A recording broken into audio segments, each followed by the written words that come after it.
What's up, everybody? This is Crossroads, the PlayStation podcast for Boss Rush Games. I am one of your hosts, LeRon Dawkins, and as you see, we have a full house tonight here. Beside me, as always, well, not as always, but beside me is Chris True. What's up, buddy? Hey, how's it going? Well, it's going all right. And we've got an infiltration from the Arsenal X podcast tonight. Yeah, we just bought your podcast. Go, let's do it. That 20 million, 20 billion, actually. Well, you know, at least that pay off part of my student loans. 20 billion, right? Like just a little bit. Maybe. Just you your know, tax. Microsoft could have wiped out all student loan debt, I think, with that money. For real, yeah. Right? And then just partial world hunger. and Probably most of it. they could have done that and then bought Activision and then had a whole bunch of people who would have been more likely to buy their shit. Well, see, I'm not buried. Yeah, because no one wants to buy Office 365. No one wants to pay a friggin' subscription service for a freaking program. Who thought of that? Instead of charging people one time, let's make them pay a subscription because that'll be easier on the wall. Get out of here, Microsoft. All right. Joining us from the Arsenal X show, the Xbox show for Boss Rush Network is, you know him, you love him, Corey Dirrig, who's also the man to see about all things Boss Rush related. That's me. People trust me to lead them, and I don't know. Something happened. And my wonderful and best broham from Boss Rush, Stoy, is here with us tonight. You're making me blush. That was the plan. Call me broham. That was the plan. Yeah. Oh golly, that's real deep. Yeah, deep cut. That hurt. Why did it hurt? Nope, why did it hurt? It's hurt. Dude, Corey, you're best brohams. Corey gets jealous. Corey does get jealous. But he does get jealous. But then again, he also gets 1:30 in the morning text from me saying, "Hey, you up?" Yeah, you guys can argue. I've had LeRon for years. What's up, everybody? How's everybody going tonight? I'm out of water already. I got to tell you. Go get some water, man, because this is about to be the show. So go get some water if you need it. It's cool. I'll suck on the ice. It'll be all right. I'm still trying. Jesus, I'm still trying to dissect what happened today. Today is crazy, and I can't wait to unpack it because, man, we got a lot to unpack because like the stuff that we're going to talk about, it really impacts PlayStation. I know. Well, it kind of impacts PlayStation in a weird roundabout way, but in a roundabout way, yeah. Yeah.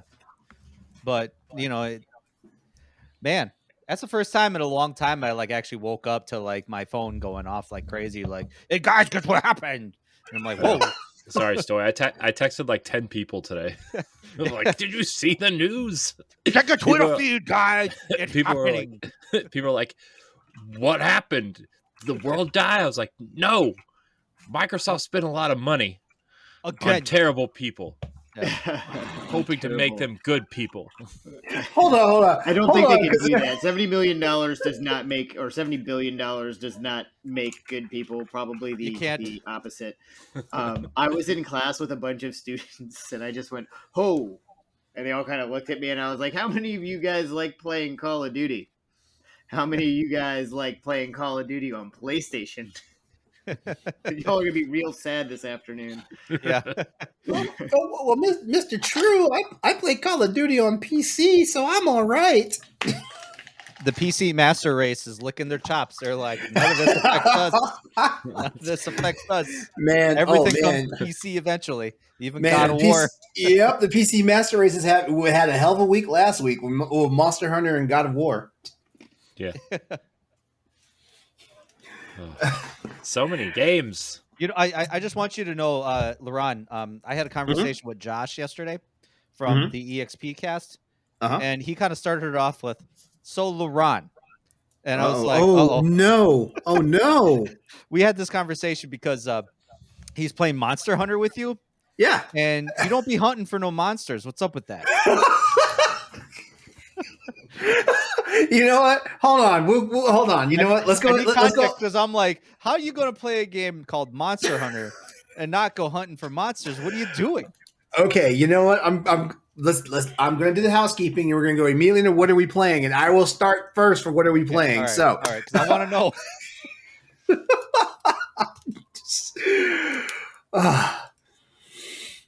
Okay, I'm ready now. This is Crossroads, a PlayStation podcast of Boss Rush Games. Every week we come together bringing you the latest news, rumors, games, and general discussion in the world of PlayStation. Crossroads airs live on twitch.tv/Exodus803 Tuesday evenings at 8, normally at 8 p.m. Eastern Standard Time. But if we're having technical difficulties, like what was happening majorly tonight, you might see us at 9 o'clock. It all depends. Some people just have inferior hardware. I'm sorry. What do you mean by some people? If you can't check out the live show, head over to Apple Podcasts, Spotify, and other podcast locations to get the show. The recap of this show airs every Wednesday night at 7 p.m. on my YouTube channel, youtube.com/Exodus803, as well as early Thursday mornings at youtube.com/BossRushNetwork. If you want to see previous episodes of our show, all 65 episodes of Crossroads can be found on our parent website, bossrush.net.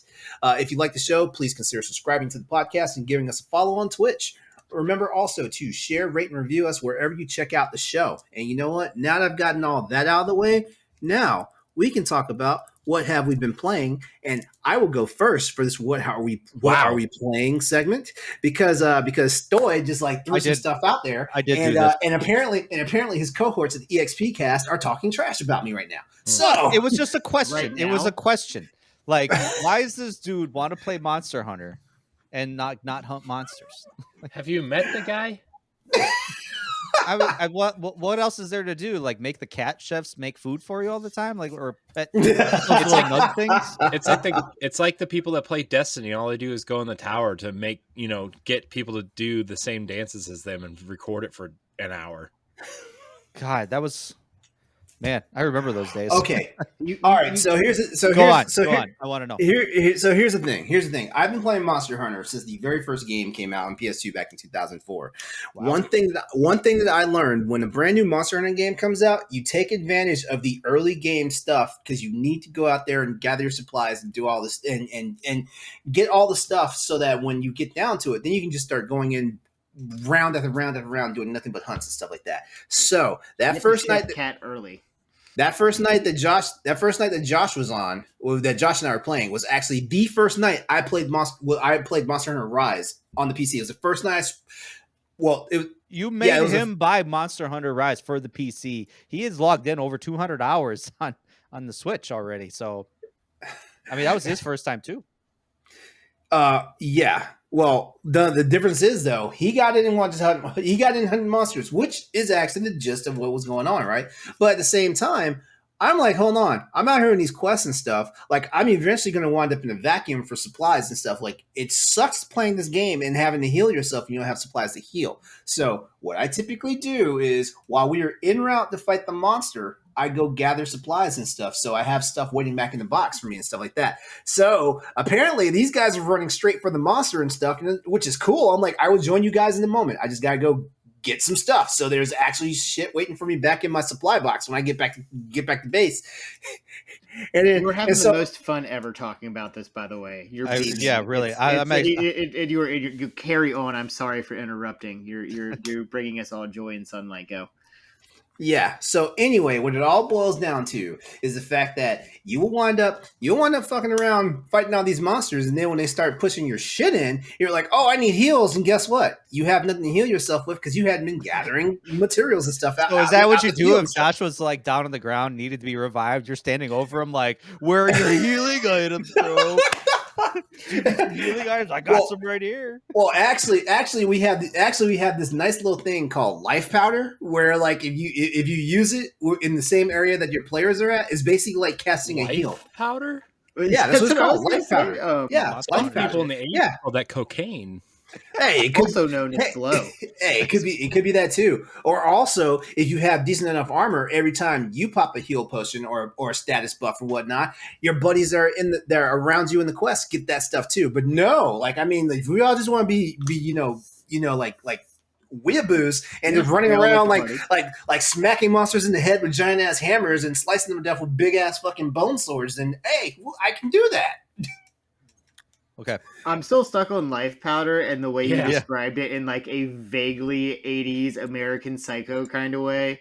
Yeah, like they're just all around burying their faces, Scarface style, in piles of life powder, going, "All right, let's go kill all the monsters." And then like several houses. I feel like Hans Gruber is gonna walk up behind you and fall out your window. I mean, if that's what you think it is, then yeah, that's exactly what it is. But yeah, LeRon starts every quest, looks at his team, is like, "Who put this thing together? Me."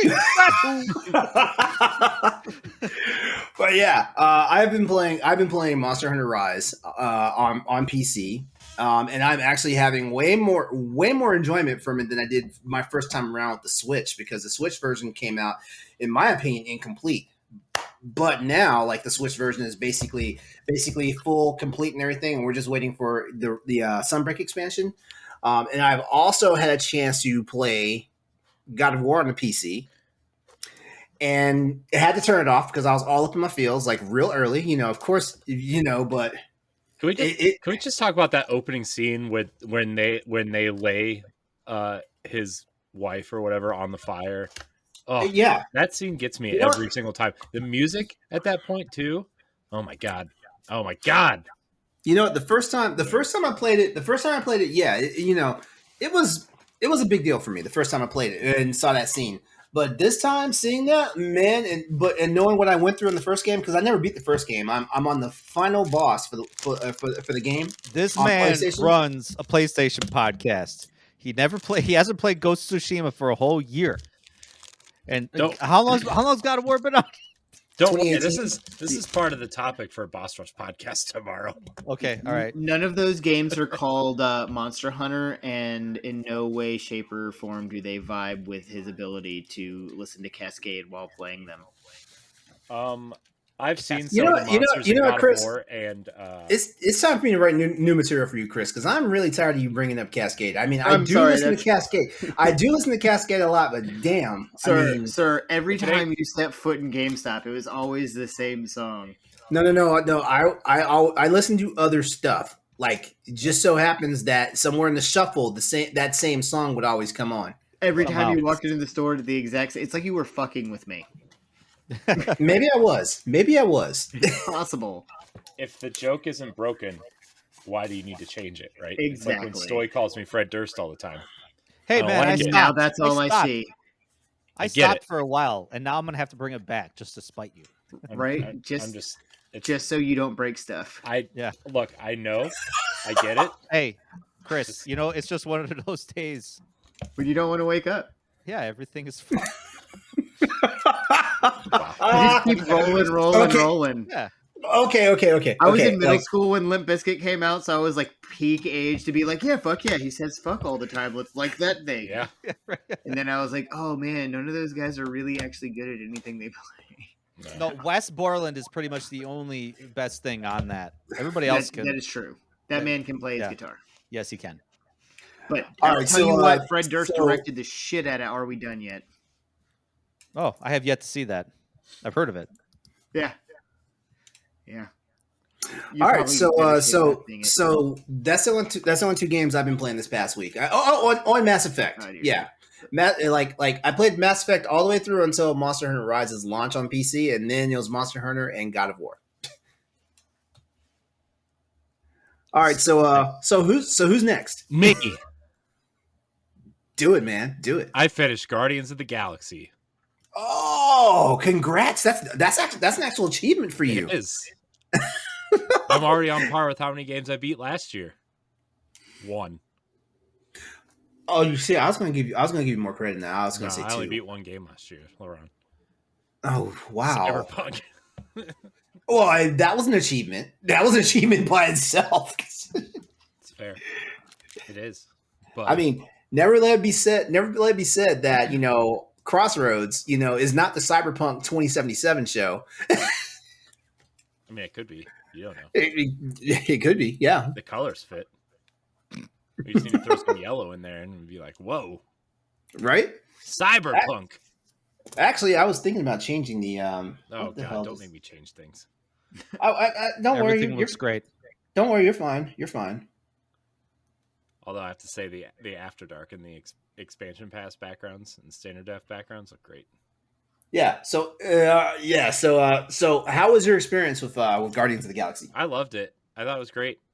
It started slow, I thought, but like especially after you leave the Rock, the Nova Corps station, that the game just. Oh, by the way, I haven't played the game, so I don't know. I'm just okay, just to sound more informed. LeRon, but that's where the game starts getting really good, and then like halfway through, when the story just goes places, and you're like, oh my god, this is hilarious and over the top and ridiculous, and that's when it gets good. I can't talk about it because LeRon hasn't played it, so don't worry about spoilerizing it for me. I don't care. Spoilerizing, is that a word? It's a word I made. It's a word I made up. Gosh, it's not entirely wrong.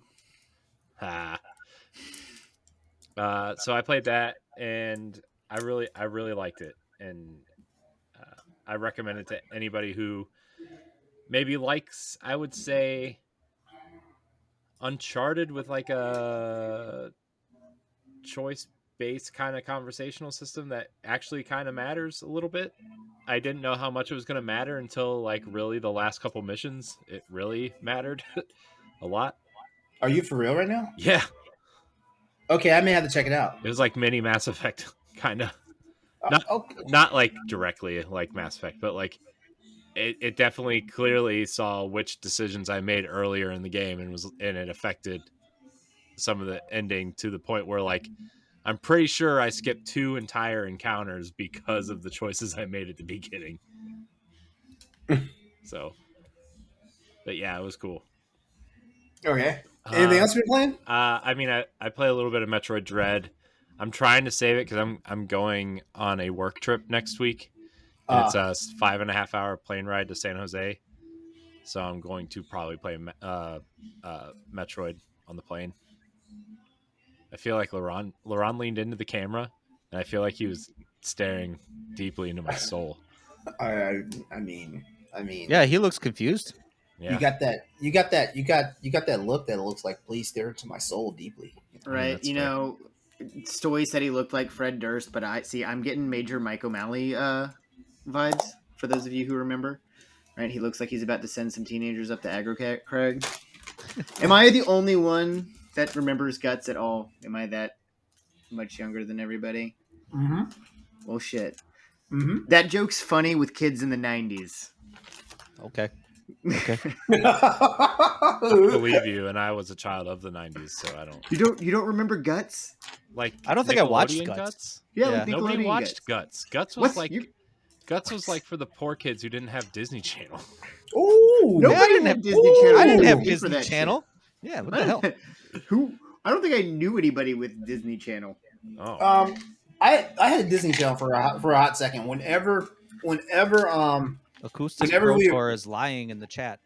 To be fair, I was literally only watching Ninja Turtles and Power Rangers, so I like to differentiate. I really liked the Nickelodeon like game shows and shit, like Legends of the Hidden Temple. Yeah, I watched. Yeah, I did watch a lot of Legends of the Hidden Temple. That shows they've brought it back. I know adults. There was also that terrible movie that was based off of it, and it was not good. What terrible movie? It's on Netflix. Is it actually called Legends of the Hidden Temple? It's called Legends of the Hidden Temple. Wow. It's they did it with Are You Afraid of the Dark too, but like back in the 90s that shit was actually relatively scary, which they can't do as much anymore. Because we don't want to scare the kids anymore. Yeah. I remember I watched Are You Afraid of the Dark, and I only watched one episode, and I was like really little, and it was really scary. It was the guy who was like, he was like the lizard man, but he died in a swimming pool or something. Mm-hmm. I was like, no, pass. Yeah, I watched that. I think Roundhouse came on afterwards. Yeah. The only other show I watched on Nickelodeon, I think, was Doug. And then Disney bought it and ruined it. Yep. Put it on ABC. God, dude, the Disney version was so bad. It was terrible. I never watched the Disney version. Doug's first movie is on Disney Plus, by the way. Yep. That was after I was starting to get out of like the cartoons and shit. That was more middle school when I started listening. to Limp Bizkit. That phase was quick. All right, so my buddy Acoustic Proton agrees with you though. He said everybody watched Guts. No, he didn't. Yeah, right? No, he. Now, No, I'm not sure. Now I'm not sure if he's trolling you, but I think he's trolling 100% everybody. No. Also, when I got a little bit older, I was watching like All That and Kenan and Kel and Clarissa Explains It All. Were like the shows that I watched on Nickelodeon. Man, that's where I fell in love with Melissa Joan Hart. Right. Clarissa Explains It All. She explained a lot to me. I'm sure she did. I'm sure. Yeah. Moving on. Oh yeah, no. Best show out of all that was 100% The Adventures of Pete and Pete, hands down. Best show from all of the Nickelodeon library. I thought we were talking about what games we were playing. We are. So I was going to start Mass Effect yesterday, but if you're watching the video version, I decided to go through all of my video game collection. I'm about to show everybody in my awful floor, all these totes and stuff, and there's more stuff downstairs. So I'm cleaning house, more of like a curation of old stuff, because there's like Stoy, we are moving through Boss Rush like a disease. Like Corey is now another one of the Legion that's starting Mass Effect. Yep. That's not true. I wanted to start it 6 months ago, and I haven't had time because I'm on 5 podcasts a week. You weren't talking about starting it 6 months ago. I was actually. No. Where were you? Where were you? I was not on Arsenal X. Okay, that's true. All right, anything else, man? Nope. Now I'm kind of salty on Mass Effect. You should be. No, I don't want to play Mass Effect. Fine, don't. Whatever. Actually, I'm going to start with You're Andromeda. lost. You're lost. I'm just kidding. Man, I can't wait till we talk about Andromeda. I like that. Yeah, I can't wait either. Like, maybe I'll finally finish that game when we get down to it. I can't wait either, except I wasn't invited, so it's okay. Maybe we'll invite you for the Mass Effect Andromeda one. My show, not even invited to it. Just out of place. Knew it. Oh, I love it. I love it. I love it. Jerks. Stoy, maybe we really are the troublemakers of Boss Rush Network. Maybe we are. 100%. I swear, it feels like every time you and I, well, I mean, Logan also, but he's gone now. But I feel like every time you and I do something, like, people get hot. Yeah. Yep. It be like that, though. And when it be like that, it be like that. All right, who's next? I wasn't done. You're not done? Goddamn. Jesus. Are you about to go down your whole damn library? Are you? What, I didn't invite Ed to the show tonight. Oh, that's so fucked up. I said 2 games. It sounds like he said 5, but maybe I'm wrong. Guardians of the Galaxy is 1 game, and Metroid Dread is 1 game, sir. And you're talking about Mass Effect right now because we're all talking about Mass Effect. Doesn't that always happen when someone says Mass Effect or someone in the group that's like, "Oh my god, Mass Effect! Let's talk about that for another 20 minutes." In every group ever made. Yes, pretty much. I swear, didn't I like talk about it for like a straight half hour the other weekend on EXPcast? Yep. Since we are, there's other people here, I will end what I'm playing here. Okay. No, okay. Real quick, do like the Micro Machines, man, and just blurt out all your games. No, I did. I'm fine. I'm good to go. All right. I know how to cheer Corey up. I'll just wait till 1:30 and send that you up text. I know. And I probably will be sitting on the floor over there watching something on this TV behind me. Hey girl, you up? Squinting. Is that a? Yeah. All right, who's up next? I'll go next. LeRon, I need better lighting on that text message tonight. Okay. Oh, you do? Oh, well, I mean, I could possibly send you a ray of hope with that text message. Yeah, I'm sorry. This is not Wednesday nights. I need to stop that. Fortnite. What's up? Yep, Fortnite. That's it. That's it. Yeah, Did you buy all the skins? Did you buy all the cool skins so I can live vicariously through you? I bought the Boba Fett one only because I forgot to cut off the crew pass when I stopped playing like 6 months ago. So I had a lot of V-Bucks. So I bought Boba Fett. But I'm pissed it's not the old Boba Fett, it's the new Boba Fett. Like, not that I don't like that I dislike what they're doing with it, but they should have started with the old Boba Fett and then had you work your way up the battle pass to new Boba Fett. Right? Like they did with the Mandalorian. Exactly. It would have been smart. Did you get the Gears of War characters? Because they're cool. I did not even know they were a thing. I saw the Gears of War shit around. I'm going to be honest with you. I just hop in, just bowl over the map, taking out as many people as I can, and whether I win is irrelevant. We usually just talk a bunch of shit. It's been one of those weeks, so it was just Fortnite. I can't even think of anything else I've played. It's really a good thing I'm not into Fortnite because there have been so many skins. I would have had to sell like a kidney. I swore it off for so long, and then they put Star Wars ones up, and I was like, "Oh, Star Wars!" And then I bought them. Then there was a bunch of Marvel ones, and I was like, "Well, I like that too." And it was bad. So I don't really like to buy them anymore because I don't want that issue. Yeah, I am also glad I've never gotten to Fortnite. I don't have mindless. I don't have a problem with Fortnite. I'm glad I didn't get into it because, yeah. All the monies. Yeah. My nephew's really into it, and he wants the Spider-Man skin really bad. I have that, but I bowled through the Battle Pass. Who's jamming out to some music? Who's playing "Ooh Baby, I Love Your Way" in the background? That's my roommate just going nuts with freaking like we're in the new house now, and like he's completely hooked up the home theater system, playing Boys to Men in the background. Yeah, he is. I don't know. You don't want to get C Indeed for this podcast. Oh yeah. Oh yeah. As a matter of fact, I'm messaging him right now. Can you at least tone it down?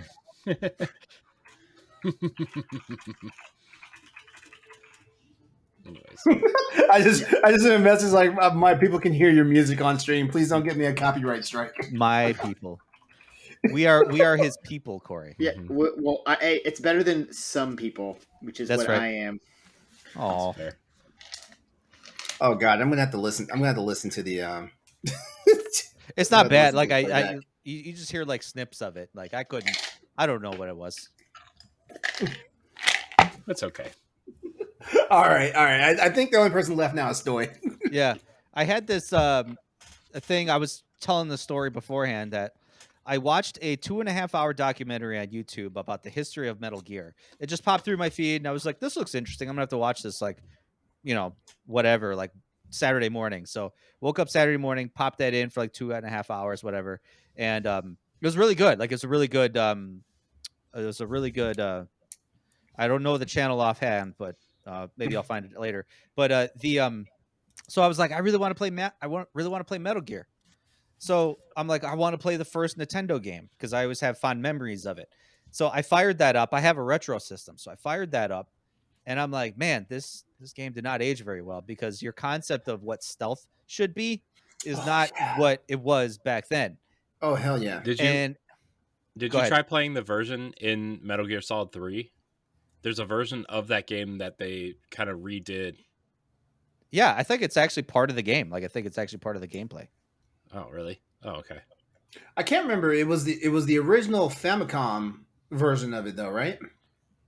Well, it's the MSX got it. That one, the MSX version, because it's the one because I remember the very first Metal Gear I played for NES. It was the one where it shows like a plane going and drops him out in a parachute. Yeah, and that whole intro. That whole intro was not from the MSX version. Yeah, because the MSX version has him like rolling up through a sewer canal. Yeah, and getting into outer heaven that way. So like you just completely get into outer heaven. See, you don't. And that's the interesting thing that the documentary says is that, Konami and Hideo Kojima developed that first game for the MSX because Konami was kind of one of the major developers for the MSX at the time in Japan. So when they ported it to the Nintendo, another team took it. Hideo Kojima had no idea that they did this. Oh, they took the game, redid the intro, changed the color palettes because the Nintendo had a better color setup system than I think any system at the time. So they completely changed the intro and they changed the color palette without even Hideo Kojima knowing that they did it. All of a sudden they were like, he found out like, oh yeah, like they're changing your game. And he's like, what? Oh, okay. I mean, he was cool about it, I guess. But That's what the documentary details. A lot of that behind the scenes stuff. Honestly, I look at Hideo and I don't see him ever losing his cool. Like he might be a little miffed about something, but I don't think I've ever seen. I don't think I can just imagine that guy like just flipping out because somebody did something. Well, yeah, because there was like a story of like, I mean, and this is the kind of guy he is like, I think for Metal Gear Solid 3 Snake Eater, like he directed every Metal Gear game up until like pretty much every Metal Gear game. He directed every one. But like a lot of people think like, oh, maybe we should bring in new blood. So like he goes to his development team before Metal Gear Solid 3 and he's like, this story. And he's like, hey, I want to step down. I don't want to be a director anymore. Is there anybody here that would like to take on the directing duties? Or if you know of someone that wants to take up the directing duties? And the whole room was silent. No one spoke up. No one said anything. Everybody was like, no, Hideo, Metal Gear is yours. You deserve to direct it. And that's the kind of guy he is, because it's like, he was a joy to work with. Like when Konami dumped him, half his team followed him. Yeah. Like that shows you what kind of person he is. So anyway, so I played that. I mean, that's okay. It was definitely a product of its time. The spelling errors and the conjugation errors are so funny. The localization was terrible. Yeah, it really was. But as were most Japanese games. Yeah, but it's like fine. I look past that, so I'm like, okay, I want to segue to play Metal Gear Solid, and I have the Polymega that plays disc games, and it can play old PlayStation games. I found out I don't have Metal Gear Solid on the PlayStation for some reason. I thought I did, and I didn't. So I was like, well, okay, all right. I guess I'm gonna play Metal Gear Solid 2 on my backwards compatible PlayStation 3 that I have plugged in. And I only have one PlayStation 3 controller. So I pulled that out, I charge it, it's not working. It's not functioning. Nothing works on it. Even when I play plugged in, it doesn't work. So I'm like, okay, well, I guess I can't do that anymore. Well, I know the HD collection is backwards compatible on the Xbox. So maybe I'll just buy that and download that. No, I go to the Xbox store and I can't download it. I can't even, there's no option to purchase it. It's because they removed it because they're renewing the licenses for a lot of the footage. Oh, that's right. I thought they fixed that. I thought they fixed that. So I was like, well, that happened like months ago. So of course, naturally, it's still not fixed. But it's like, well, I don't have a physical copy of it. And wait, I gotta check. I might still have my physical copy of MGS. Wait, 3, right? Well, it's like the HD collection. It comes with like 2, 3, and Peace Walker. I might still have. I don't know if I have. I don't think I have the HD collection, but I'll check because I did discover a bunch of PlayStation games in boxes when I was moving and stuff like that. So I'll check. If I do, I'll get with you and I'll send them to you. Yeah. No. So I mean, I was a little bit distraught that night. So then I ended up just like, well, screw it. I guess I'm gonna go play Dragon Age Inquisition. So I ended up playing that the rest of my Saturday lonely night. Anyway, I played this game called Record of Lodos War. Oh man, for the Dreamcast? No, it's out on the Xbox. It came out on Game Pass, and it's a new game. Record of Lodos War, because I played the Dreamcast version and it played just like Diablo. No, sorry, Stoy, go ahead. No, this pretty much plays exactly like Castlevania Symphony of the Night. Oh man, what game is this? Record of Lodos War, Deedlit something or other, whatever. I don't know. Yo, because what system is this on? Well, this is on. I'm pretty sure it's on all the systems, but it's free on Game Pass, on Xbox Game Pass, the superior subscription service for all your Xbox and gaming needs. Hey! Sorry, I forgot what podcast I'm on. Yeah, you're on the wrong show. Record of something. I'll figure it out. Lodos, Lodoss. This game pretty much plays exactly like Castlevania Symphony of the Night. It's not because people call it a Metroidvania, but take out the Metroid part of it, because you really don't do a lot of backtracking in this. It's pretty much a seamless linear experience going through, but it's like the map looks like, Symphony of the Night would. You're picking up different weapons. You're battling different enemies. You have these two powers. For simplicity reasons, it's like a blue and a red power. And occasionally you have to shift blue and red in order to navigate through different obstacles and defeating different enemies. some of them give you different abilities to do different things. So it's really cool. But I ended up doing a deep dive. Apparently, this is a very well-known like anime and manga series.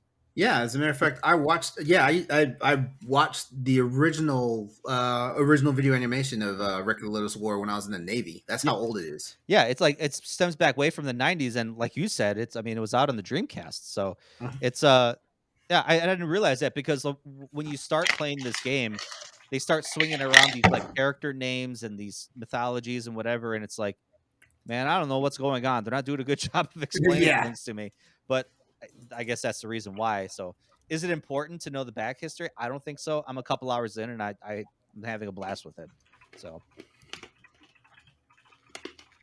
that's what I've been playing. All right. Awesome. Cool. So it's a very round and diverse amount of games that's been played this past week. I love it. Yeah. All right. You guys sound totally with it, Corey and Chris. Woo! Woo! It's fine. It's fine. Woo! All right, let's go ahead and get this show started now. Started. What have we been doing for 70 minutes? Yeah. We really have. Here comes this week's new and notable games coming to PlayStation for the week of January 16th through the 22nd. Dates are hard. This definitely did start off pretty slow, but now there are signs of movement in the release calendar, courtesy of that new Tom Clancy game that's releasing this week. This week also sees a fan favorite indie title hitting PS5 and a better late than never new release to talk about for this week. So here are our releases for this week. Starting on the 18th of January, we have coming to PS5 River City Girls, which is that beat 'em up that everybody couldn't get enough of when it came out on the Switch, on Xbox, and it finally hit PlayStation. Well, PlayStation 5 because it was on PS4 as well.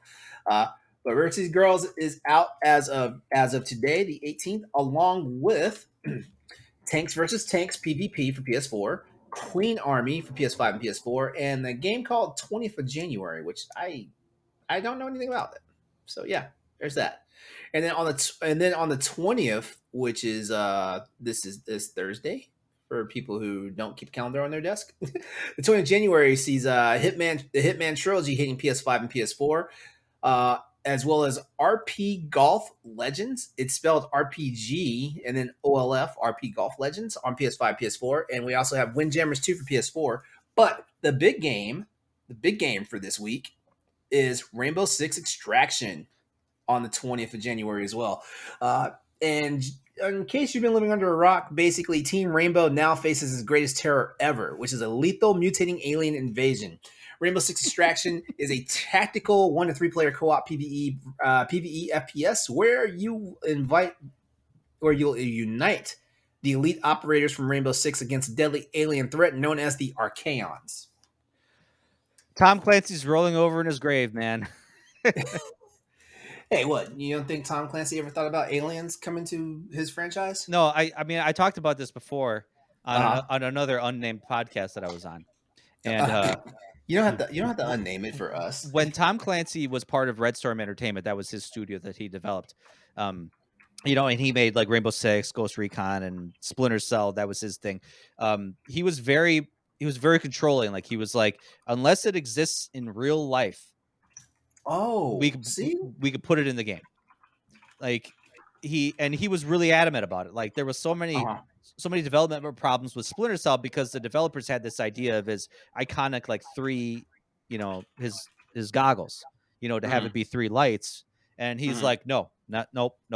So the developers had to go hunting to find prototypes. So to say like, hey, this is actually a tool being developed. And that's how he was able to kind of like let loose on it. But he was very adamant. Like we were this close to not having that iconic like 3 light infrared headset thing. For real? Yeah, I didn't know that. So if he was still alive, man, he wouldn't. No way, Rainbow Six would be anywhere near what it is right now. This sounds like what kind of happened with Star Trek after Gene Roddenberry died. Yeah, because there was a thing in Star Trek where he didn't want the whole galaxy being at war with each other, and in all honesty, like after he passed away, like Star Trek Deep Space Nine, like a war happened, and guess what? That gave Star Trek its biggest ratings boost ever in the 90s. Well, yeah, I mean, admittedly, Rainbow Six really didn't take off until, I guess, probably after he died.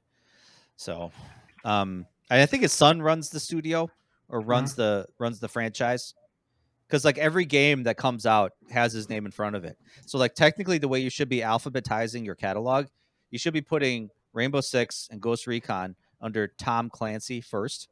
So it's got to be T, and I hate that so freaking much. Yeah. But I mean, it is what it is. All right. So, as complimentary with every time we do one of these, question: which of this week's releases has you most excited? I'm gonna buy River City Girls again. Yeah, River City Girls is the clear winner, I think. Yeah, dude, that game was so good when it came out. I love that game so much. Oh yeah, I remember getting like a PS5 boost with it. Yeah. Dude, I played it. I got it on Switch, and then it came to Game Pass, and I played it on. It's so good. I know. Everybody should play River City Girls. Play River City Girls. I mean, it really twists the whole genre on its head, but like in a really cool, badass way. Yeah. Yeah. Well, I already have River City Girls. Like I have it, so I'm not going to be too much about that. But I was interested in Rainbow Six Extraction when they announced it, so that's probably going to be the get for me. I mean, I'm going to get it too. I'm going to get it on Game Pass. On Game Pass. That's right, because it's day one. That's right. Yeah. Yep. That's probably how I'll play it. Don't have to spend that money. Well, technically, I am spending money, but don't have to spend that money if I don't want to. Yeah. And it's cross-play, LeRon. You can play with us. Oh, yeah. That's right. Just like Alien Fireteam Elite. Yeah. Yeah. I've actually been playing that a lot lately, too. I gotta get into it. Like I haven't turned it on. I downloaded it and I haven't turned it on. It seems like every time like the Boss Rush crew is trying to play it, like I have stuff going on in my life. Like I know. I have to cultivate a relationship. I have to run. I have to either run a podcast show or be on podcast shows, stuff like that. Not like that's a complaint, but sounds a whole lot like complaining. No, it's not a complaint. Honestly, like I would honestly love the game more. I would like. I feel like production is killing my. It feels like production is killing my gaming. It is. It does. Let me tell you, as someone who plays like maybe twice a week, man. Oh, all right. I need more. All right. Time. More time. Whose idea was it to have all these shows? Jerk. That guy's an asshole. Yeah, I don't want to mention names. And then that person was always like, "Let's record bonus content 5 times a week." Yeah. Let's talk about all 23 Marvel movies and a handful of the TV shows. Yeah. and you know what, guys? I'm gonna host every single episode. Not true. There's 2 episodes I haven't hosted that are posted and ready to go. Oh man. Ed didn't invite me to the Wii U conversation either. Why not? I don't know. He knows that's like my favorite Nintendo console. That's your favorite system. Jerk. Okay, guys, we got a bunch of news topics to get through, and I think we should rapid fire them because the main reason why you Xbox guys are on the show tonight is because we got to talk about the big topic tonight. So let's go ahead. Let's get this started. First up on tonight's news is God of War has brutalized Steam's releases for the last week as the best seller. This, you know what? Screw it. We're just talking. Sony's PC port attracted around 60,000 concurrent players on Valve's servers as of its release date. Although the figure has since peaked to over 75,000 concurrent players. This total is higher than Sony's other big first-party PC release, which was Horizon Zero Dawn, which peaked at 57,000 in 2020, while Days Gone managed to net 27,000+ when it released last year. Honestly, it's good on Sony to actually, when you think about it, push back the release. Like, what was it, 3 years? Like, it's actually kind of perfect because, it's not fresh enough that people will just pass on it, like especially like after release. But like enough time passes where people think to themselves, man, I haven't played that game in a long time. I would love to play it on a different system. And this was kind of like a perfect example of that. And on top of that, it's like, what, 6 to 12 months before the next game comes out. So it's kind of like a marketing tool for the next game also. So... Yeah, like I am digging the fact that Sony is re-releasing games on the PC, because as somebody who's a PlayStation gamer and a PC gamer, like it's nice to see how these games transition and how they do, in all honesty. Yeah. Now, because these figures are Steam only figures, the numbers I just told you, they do not include the sales of PlayStation's PC titles on the Epic Game Store, where we also know God of War, Horizon, and Days Gone are also available. Uncharted 4, A Thief's End, and Uncharted: The Lost Legacy will also be making a jump to PC a little later on this year in 2022. And the developers across the PlayStation Studios network pushed repeatedly for Sony to bring their games to PC. So hey, like it looks like for you PC Master Race people out there, like Sony is actually in your corner. Yeah, but I also think that they want kickbacks and residuals as well. Well, the developers are in their corner. We're not sure, really. About. Yeah, a senior developer has revealed that the PC port of God of War was in development for at least the last 2 years. So yeah, it was being worked on. Overall, God of War released for PlayStation 4 in April of 2018 and sold 19.5 million copies as of August 2021. Its sequel, God of War Ragnarok, will be released for PS4 and PS5 this year, 2022. And the new port launched with the new port of God of War, the 2018 edition, released on PC with upgraded visuals and hardware enhancements that PC players like myself actually thrive on. Nerd. Nerd. In more God of War news, Sony Interactive Entertainment has reiterated that God of War Ragnarok is launching this year, putting to rest any fears that the highly anticipated PS4 and PS5 sequel may not be out anytime soon. So there you go. There you have it. Question. Oh, actually, this is more a question for the audience because I know part of this group is not big PC gamers right now, but this question is for you guys out there that are listening. Will you be making a new playthrough of the PC release of God of War? Now, this question for you guys here tonight with me is: what is your favorite moment from the 2018 release of God of War? Now, we already talked about how we got all up in our feels when Kratos gave his wife the Vikings burial. Yeah. Any other things that stick out to you? My favorite moment, and this coincides with I coach soccer, and I've coached soccer for about 15 years at this point. And I've coached varying age levels. I've coached boys, I've coached girls, I've coached everything.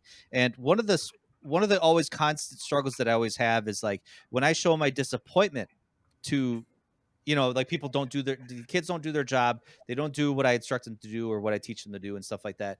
I've always had this problem of like trying to convey, like, I'm not mad, I'm just disappointed, but I don't want to say I'm disappointed because that makes it worse. So there was that particular line where, I think when we tried to shoot the deer, Atreus did, and he takes his bow, and then Atreus says, "I'm sorry," and Kratos says, "Don't be sorry, be better." Be better. Yeah. Yes. When I'm getting goosebumps right now just thinking about that line. Like, it hit so hard for me that I stopped and I was like, that is probably the best written line I've ever heard in a video game in the longest time. And I took that with me. And I actually started to implement that in my coaching language. You coach mainly girls though, right? No, I start coaching boys now. I only coach high school varsity right now. Okay. Because let me tell you, high school boys, they're sensitive. They're sensitive. Chris maybe could back me up on this. I don't know. Chris teaches middle school, but very sensitive. High school boys, man, very sensitive. They need approval. They need approval so much. Girls don't give a shit. Girls are just like, I'm out here doing my thing. I could give a fuck about you, or what you think. And I've encountered that. That's why a lot of times I like coaching girls, because they're like, whatever. They're off doing their thing. Anyway, boys, like, you have to you have to tell them you're doing fine, you know. And once I started incorporating that into my language, like it actually started to kind of I don't know, I started to connect with them better. So that's my favorite moment. Nah, when I heard you say, well, I coach soccer, I was there like, man, I guarantee you, he's just like, boy, boy. I don't think you can get away with that one. No, definitely not. Absolutely not. No. One of my standout moments in God of War during my playthrough of it was when Atreus killed Modi. That was crazy. Yeah. What about you guys? Like, you guys are being quiet. I haven't finished that game. I've played the beginning of it. And I still haven't finished. So you haven't gotten deep into the game then? No. Like I said, I had started. That was probably like one of my first years teaching. So you know, anybody who's been teaching, it takes a while to hit the ground running, even when you don't have a fucking pandemic. So like video games kind of fell off for a few years. Mm-hmm. I gotta tell you, I think the first fight with the stranger is definitely a standout moment for that game. You talking about when you fought Baldur? Yeah. Oh man, he's called the stranger at the beginning. Oh, I know. Whatever. At this point, yeah. It's 2022. That game is damn near 4 years old now. My point is that moment is a standout moment in that game, and you know, it's definitely like really reminiscent of, especially God of War 3, I would say, in terms of the big fights in God of War 3. Mm-hmm. But it also makes it clear that this is a very different God of War. You know, up to that point, obviously you're with Atreus and stuff, teaching him how to hunt, and you fight the big troll guy, right, where you learn the Spartan rage and everything. But like that stranger fight is really, really stand out. But then like you go through and the world, like you see the world serpent and everything feels kind of like, okay, this all kind of fits in the same universe. And then when you meet Freya and you go to her like turtle house or whatever, and like you start seeing all the colors pour in and the light, like the sun rays kind of coming in through the pink kind of leaves and flowers and stuff, and it's like, oh man, this game is like stunning to look at. Yeah. That was always a huge standout moment for me too, in that game. I like Freya. I know like didn't really end up the best for her without spoiling anything, but true. I really liked her up to that point. To be fair, I'm so tired I kind of zoned out, so I missed all of that. So I can still play the game with impunity and be all right. Sick. it's this weird ADD thing. Like I can turn things off and on. It's great. Yeah. Until you ask me a fucking question, that I've been like, yeah, what, who? But also the other thing the point that actually changed the game for me was when you find the chains. You know what? I feel like that's the most generic moment that everyone loves in that game. I really do.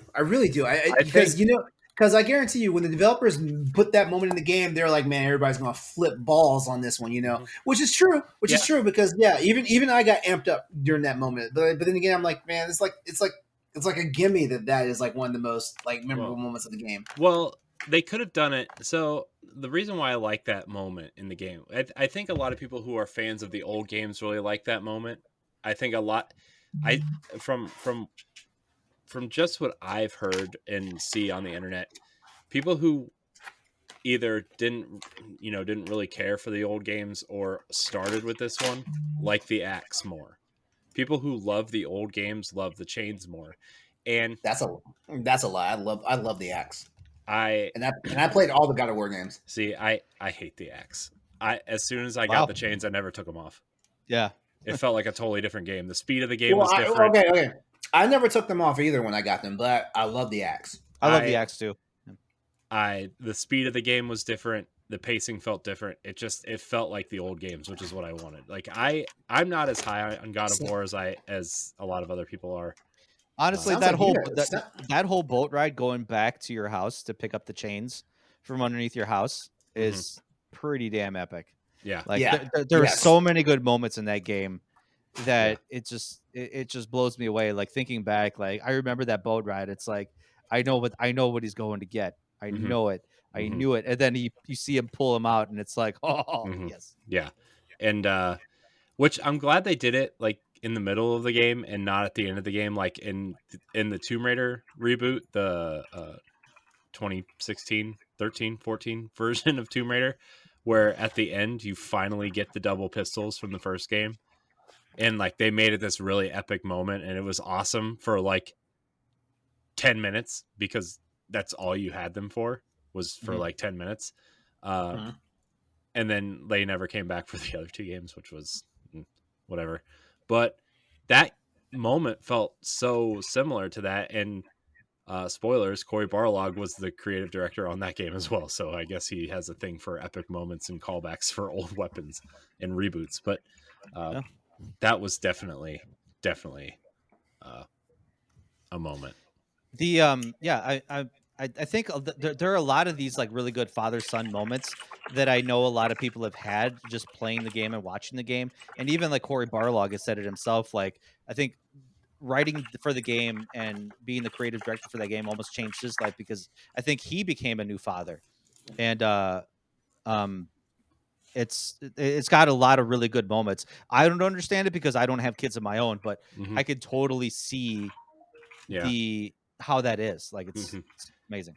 Yeah. So I started when I was playing this game, I played the first half before my daughter was born and the second half about 2 months after my daughter was born.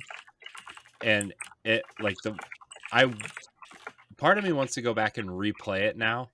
Yeah, I kind of want to replay it again. Just now that because we're talking like, about it, yeah, just because like I had a weird playthrough of that game where I experienced both perspectives in the same playthrough, which is weird. And now that I'm like more, I guess, able to be a father now, like I've had some experience a little bit.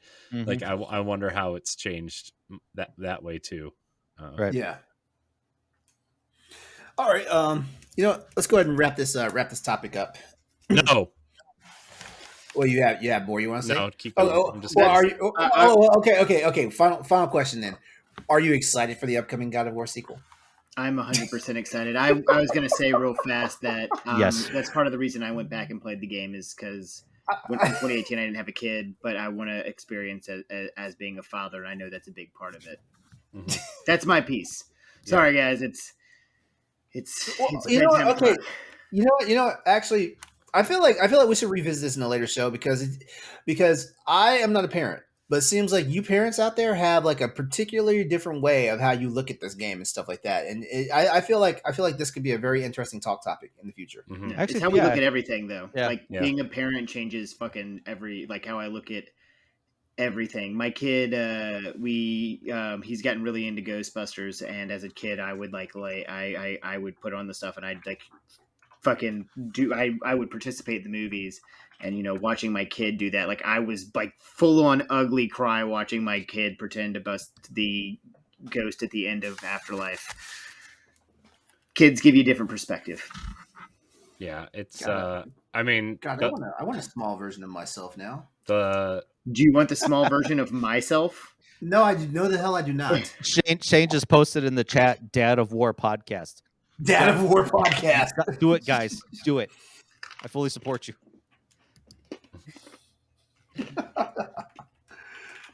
Sounds like a dad pod episode. I might actually steal that and pitch that and have the guys play that shit. If you're going to be streaming with the tank top on, Chris, I'm in. I only stream with a tank top on, but only the one that has just the like down part. Like it's I wear it backwards.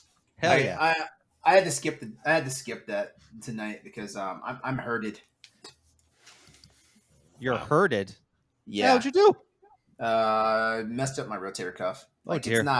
It's not torn, but it's definitely aggravated. I think it's from everything that I've been doing the past month with the move. Still, still working out and all that stuff. I strained it. I feel you actually, man. I just started swimming last week, and my rotator cuffs are messed right now. Yeah. Oh shoot. Nah. I had a wake up call the other day because I was in the car Well, I just got in the car. I was getting ready to turn on the ignition and everything. Reached over to pull the seatbelt. Ooh, internal rotation pain. Ooh, yeah. That's yeah, that's your subscapularis, bro. You got to take care of that. I wound up sitting in the driveway for like a solid 2 minutes just because I couldn't deal.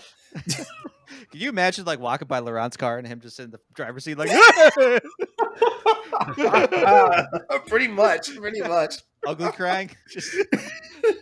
That's the way it felt. It got my attention. That's one of those moments where it's like you don't even want to like walk by and ask the guys okay. It's like, oh my god, the chat's like he's weak. I was trying to share a vulnerable moment, and this is how y'all do me. I see what's up. Oh yeah, I've had some shifts at GameStop where I've had to sit in the car and do a long cry. Yeah, it was almost always my car. I took him home. It's been so bad. That's why I scheduled you on closing shifts with me all the time. You never got that? Yeah, nope. I knew exactly what you scheduled me. I told you to. I'm sure. What's the next topic? Next up, God of War. Wow. The Last of Us HBO has found its Riley. Yes, this news comes to us from PlayStationLifestyle.net and also by way of Deadline. It has been confirmed that The Last of Us HBO series will star Euphoria and A Wrinkle in Time actress Storm Reed as Riley. Riley, for people who do not remember, Riley is the person we find out is Ellie's love interest from the very first game. But Riley was only mentioned in the original Last of Us, but she made an appearance in the standalone expansion of Left Behind and the American Dreams comic book, which was penned by Neil Druckmann and Faith Erin Hicks. I'm pretty sure they gave that out free at GameStop. I think I had like a copy or two lying around my house somewhere at one point. Oh, really? Yeah, I've read it. It's pretty good. Oh, if you still have it, I'd like to borrow it from you. I never read it. I'm fairly certain I don't have it anymore. Okay. All right. I clean that shit out pretty regularly. Okay. Yeah. The Last of Us HBO is expected to begin airing later in 2022, but nothing is official or confirmed as of yet. However, actress Bella Ramsey recently linked her Instagram followers to an IMDb page that claimed that The Last of Us will premiere in 2022 on HBO Max. So, I mean, there's that, like getting those teasers. Man, I love okay, so first of all, the Left Behind DLC for The Last of Us, it was great because it was just one of those moments where like it basically pulled you out of the overall theme of the game until the very last moment. Yeah. I was going to say, because it really had no connection to the initial game with the lore and the story. It was a character-driven narrative, purely 100%. And yeah, for real. I didn't understand it at first until and I'm really slow to pick up on things. So I'm like, I don't get why this is a game. And then all of a sudden I started kind of getting it later. I'm like, oh, that's what that is.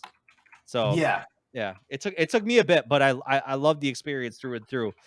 Is it a direct relation to did we need it? I mean, if you want to understand who Ellie is, yes, we did. For real.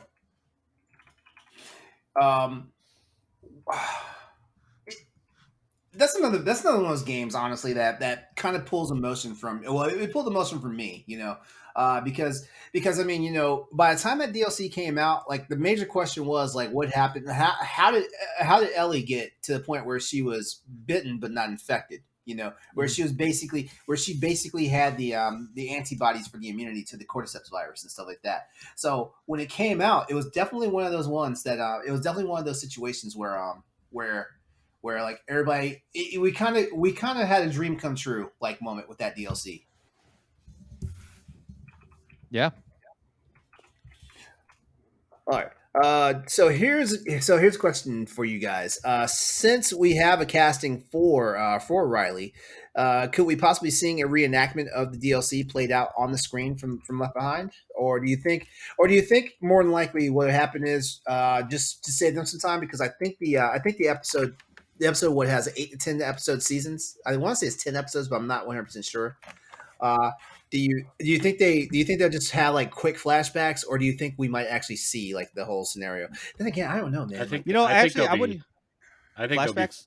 Flashbacks. It'll be told like like they're having like a moment, and then there'll be like a flashback scene every episode. The way like I don't know if you guys watched Arrow or not, but like it would tell like a story that was going on like now, and then like it'll have like a B story kind of going on that was like on the island 5 years ago on the island or whatever for 5 years. Yeah. I think it'll be better than that on HBO, obviously, but like I think it'll be something like that where like you're gonna get the Last of Us story, but throughout the season you're gonna get this concurrent story that took place. What I don't know how long ago it took.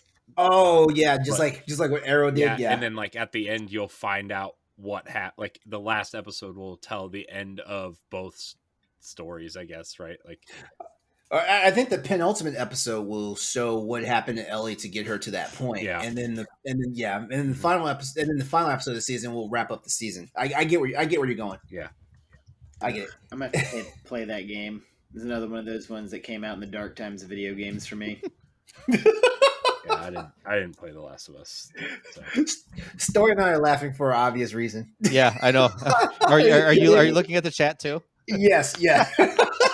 And the chat is looking at Chris. Let's put it that way. Looking at Chris. Gosh, I should have this chat open. I didn't look at the chat. I don't. I don't ever look at the chat. What does it say? Hyperion Overwatch is saying he's counting all your yawns. Yo, you get up at 5:15 in the morning and then have kids call you a bitch to your face. Hell yeah! That's how you want to run your day. Yeah, that's how my day goes. Yeah. Yo, it's past my bedtime, y'all. All right. I'm trying to stick it out for the big topic because I have some things to say. Let's go. If you're gonna make it where you're counting them, at least make it a drinking game. Okay. Every yawn is a shot. No, because that'll make everybody tired. That'll make everybody tired, exactly. Yeah, and then I fucking win. I can go to bed. All right, we're gonna go ahead and move on to our next topic. All right. For our final news topic tonight, Xbox's Phil Spencer has reacted to the PS Plus, PS Now rumors. That's right.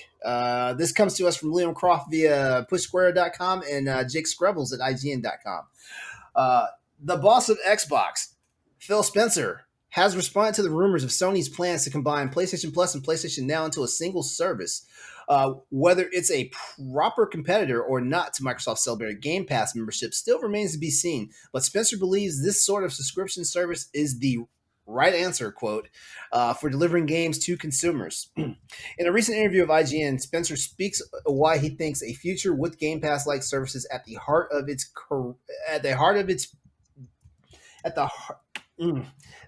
kind of weird. It's okay. It's kind of weird wording. My bad. Sure. A future with Game Pass-like services at the heart of gaming is the correct path. How was that hard? I had to redo. If you have the show notes in front of you, you'll see why it's hard. I have it. I could.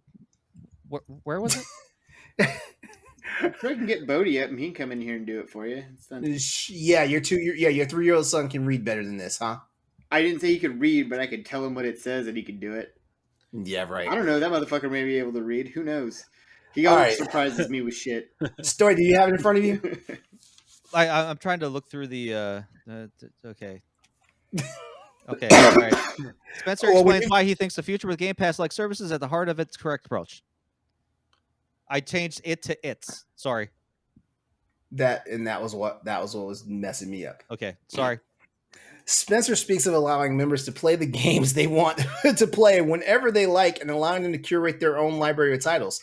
In a quote, he says, "So when I hear others doing things like Game Pass or coming to PC, it makes sense to me because I think that's the right answer." And you know what? I personally agree with that. But then again, I'm one of those people who toe the line because I'm a PlayStation gamer, but I'm also a PC gamer. So I'm one of those strange people out there. There it is again. What? Dude, what? Just because you have a PlayStation in your shot doesn't mean you're a PlayStation gamer. We all know you play all of your games on PC. Yeah, all of them. I mean, a lot of games stay stuck on this damn thing. You know, there's a newer version of that. When did you get a Game Gear? I have two. I'll send you one. You have two OLEDs? No, two. If you Game Gear. I'll take one. One's blue. Sick. All right. I even had made in different colors. However, while some will see the rumored Project Spartacus as Sony's attempt to copy Game Pass, Spencer says he doesn't want to take the plaudits. Rather than considering it validation, he sees it as an inevitable way the industry will eventually take this route. As an inevitability. There we go. Whoops. I'm so tongue tied tonight. It's crazy. Like it happens once every episode. It does. Yeah. All right. In a further quote, Spencer went on to say, "So for us, we should continue to innovate, continue to compete, because the things that we're doing might be the advantages that we have in the market today, but they're just based on us going first. Not that we've created something no one else is going to create." Now, I like that statement from him, because basically what he's saying is we've done it first, but at the same time, somebody can come along, do it, maybe do it better, or take it in a different approach that Microsoft hasn't thought of. And I like that. He pats himself on the back for saying we did it first, but at the same time, he's welcoming to see like what other people are going to do with the idea and the topic. And you know what? The more interviews I see from Phil Spencer, the more I really respect the guy. It's not like I've never not had respect for him, but I like it. When you think about, it's like the whole like the rising tide raises all ships.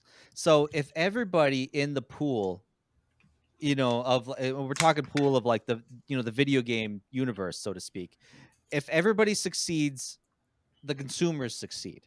So if Xbox is doing this great thing called Game Pass, and PlayStation does a great thing called Game Pass, that may encourage other developers, other publishers to kind of do similar things. So it's for the benefit of the whole, for the consumers in the end. So I think for Phil Spencer, that not only does that mean dollar signs, that also means too that he really cares about the video game ecosystem and that everybody succeeds. Mm-hmm. Yeah. Fucking describe it better than that. I dare you. Wow. Pretty good. Thank you. You should. All right, so just to wrap this up real quickly, Game Pass brings all the Xbox Game Studios titles to the service on the same day as they release. And contrary to comments made by Jim Ryan, Phil Spencer actually believes Sony will do the same with Project Spartacus. Well, I don't know if you heard that there was like a little leak on the PlayStation Store where they actually put up PlayStation 3 PS3 games? PS3 games? Yeah. Available for purchase. And then they quickly took them down. So is that kind of like what they're trialing out? Or is it kind of like an accident or whatever? Like, whoops. You know what? I'm pissed because I'm enrolled in the PlayStation 5 beta program. I'm not seeing this crap. They need to do better. I just want to be able to buy the first Dead Space game on my PS5. Maybe if you turned your PlayStation on, you would see it, LeRon. It's voice activated. All you got to do is say PlayStation 5 on. They're not going to send it to your Windows 11 machine there. They're not going to send it to your Metroid Dread emulator on your super ultra wide monitor. Like 4K 120 hertz monitor. So here's a question for you guys. Do you agree with Phil Spencer's opinion about having all systems utilizing some type of Game Pass style service? Yes. That's it. That's my answer. That's it. That's my answer. Yes. Yes. No elaboration. We're not opening up for discussion. What? So wait, what's the full okay now? Like, if PlayStation, if Sony comes out to support backwards compatibility, that's going to make their case even stronger. That's going to bring more people in, because there is still a huge contingent of people that want to play those old games. They want to play They want to play the original Dead Space trilogy on their PlayStation systems. Right now, the only place you could do that is on Xbox. If PlayStation comes out and on the PC, there it is again. Zoomy in the chat says we have to take a drink every time you mention PC. Look, all LeRon wants to do is have a PC podcast. Okay. Yes. He's supposed to be able to tell people he has a PlayStation. Yeah, right. I know. Does he walk around with a business card and he introduces himself? He's like, "My name is LeRon. Here's my business card," and it says, "I'm a PC gamer." He just has the PlayStation in the shot to try to prove something. He's like, it's like in the Xbox documentary when they said Microsoft knows games on their T-shirts when they clearly didn't. Yeah. That's what this is. This is the 2022 version of that. Anyway, but yeah. Going back to my answer, if PlayStation supports backwards compatibility, which there's been rumors in the past that they've been trying to patent that emulation software, like I think they'll kill it. And they may even do better than Xbox's Game Pass, because we all know the numbers are stacked in Sony's favor, that more people are playing on PlayStation than they are on Xbox. So that would stack hugely in their favor. Yeah. Spartion 1998 in our chat is saying that he's not That's Todd. Sorry. That's who? What? Todd from Secret Friends Unite. I love Todd. Okay, cool. Because I didn't know if I just misgendered him just now. No. Okay. I just want to say Secret Friends Unite. That whole thing they're doing. Every time I see Todd or I see their podcast or something, I have to remind people to listen to Secret Friends Unite. All right, word, cool. Todd says, I'm not sure backwards compatibility is a selling point against new games and day and date releases. But I mean, to his point, the video game generation is getting older with every passing year. As video games are getting older, there's still a contingent of us that go back to that stuff. I mean, I just talked about hence you wanted to play Metal Gear. Yeah, exactly. Hence back, I really wanted to play Metal Gear. Yeah, this weekend. I think it's a combined thing where I think that Sony has a much more nostalgic back catalog that people want to play, and their first party games are like for PS4 and PS5 are more respected than Microsoft's at this point. I think if they just did the backwards compatible thing and does what EA does with EA Play, and like release them like a year later or a year and a half later onto the service, like that would be fine for them, I feel like. Whereas when Microsoft started putting first party games on Game Pass, they were like the lowest of lows, right? PlayStation is in such a different position than Xbox was when they started doing this, to the point where like Microsoft had to do that to almost stay relevant at that point, as they were turning the ship around. Whereas PlayStation doesn't have to, because they're already on top. Yeah, now they're kind of leading the pack. So, all right, that's my take. All right. So, final question here: if Project Spartacus is a similar program, do you think it will be a true rival to Game Pass, or do you think there's going to be some issues along the way? Yes, it will be a true rival. If not, like I said, overtake it after time. All right, cool. All right, so you know what? We're going to go ahead and wrap that topic up. It's time to get to the big topic. Whoa, I don't get to answer that question? No. Oh, you want to ask? Whoa. I answered it for you. Wow. Oh, you grunted in agreement, so I thought that was your take. I didn't grunt at all. Look at him. He's sitting back with a smirk, listening with his arms crossed, questioning your credibility. All right, so wonder if it's still in you to produce hits. I mean, he'd be killing me, as if you need to make more. You got a mansion and 6 PlayStation 5s paid for. You know, I came on to be nice. Corey, I don't want to go to bed now. If Project Spartacus is a similar program, do you think it'll be a true rival to Game Pass? I think it'll often get compared to Game Pass, just like everything else will at this point. I already hate asking him this. Why? No, I'm just messing with you. No, I think Sony's going to do some things that are different, just to make it different, and maybe not for the better. But also, I think just based on the amount of PlayStations out there and the way that PlayStation just seems to sell, right? That it'll do better because it's on PlayStation, and PlayStation has the mind share. That's just my opinion. All right, will it be better good. or worse? I don't know. I don't know, because I haven't used it yet. But all right. So we're gonna go ahead and get ready to transition to our big topic, but we gotta go ahead and say goodbye to Chris for tonight, because he actually has a job that demands that he gets at least a decent night's sleep. Yeah, I gotta deal with children in the morning, and 10:30 is just dead. Is not good. Yeah, they're gonna eat me alive tomorrow. I stayed on just because I knew Corey. At least Corey was coming on. Then I found out Stoy was here, and that was a pleasant surprise. So it was always wonderful being here with you guys. All right, before you head out, dude. Okay, it's literally time for me to come smack you. So get ready for it. In a good way? Like, is this the good one or the bad one? No, this is the bad one. This is the one where like the taste is going to fall out of your mouth.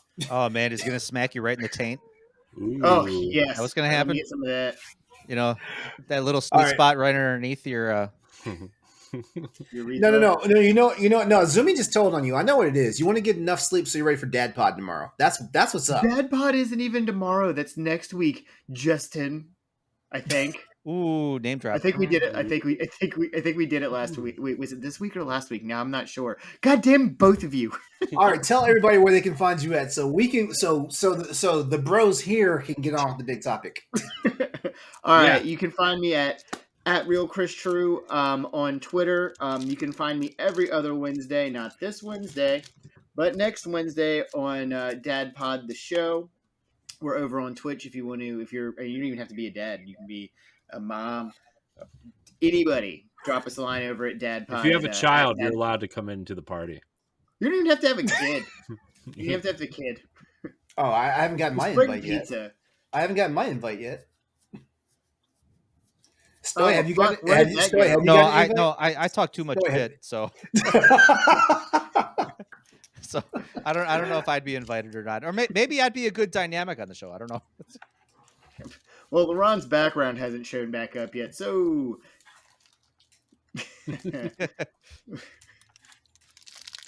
I'm way too tired to be funny. Anyway, at Dad Pod the show, you can find me over there. I will catch you guys next week. Peace out.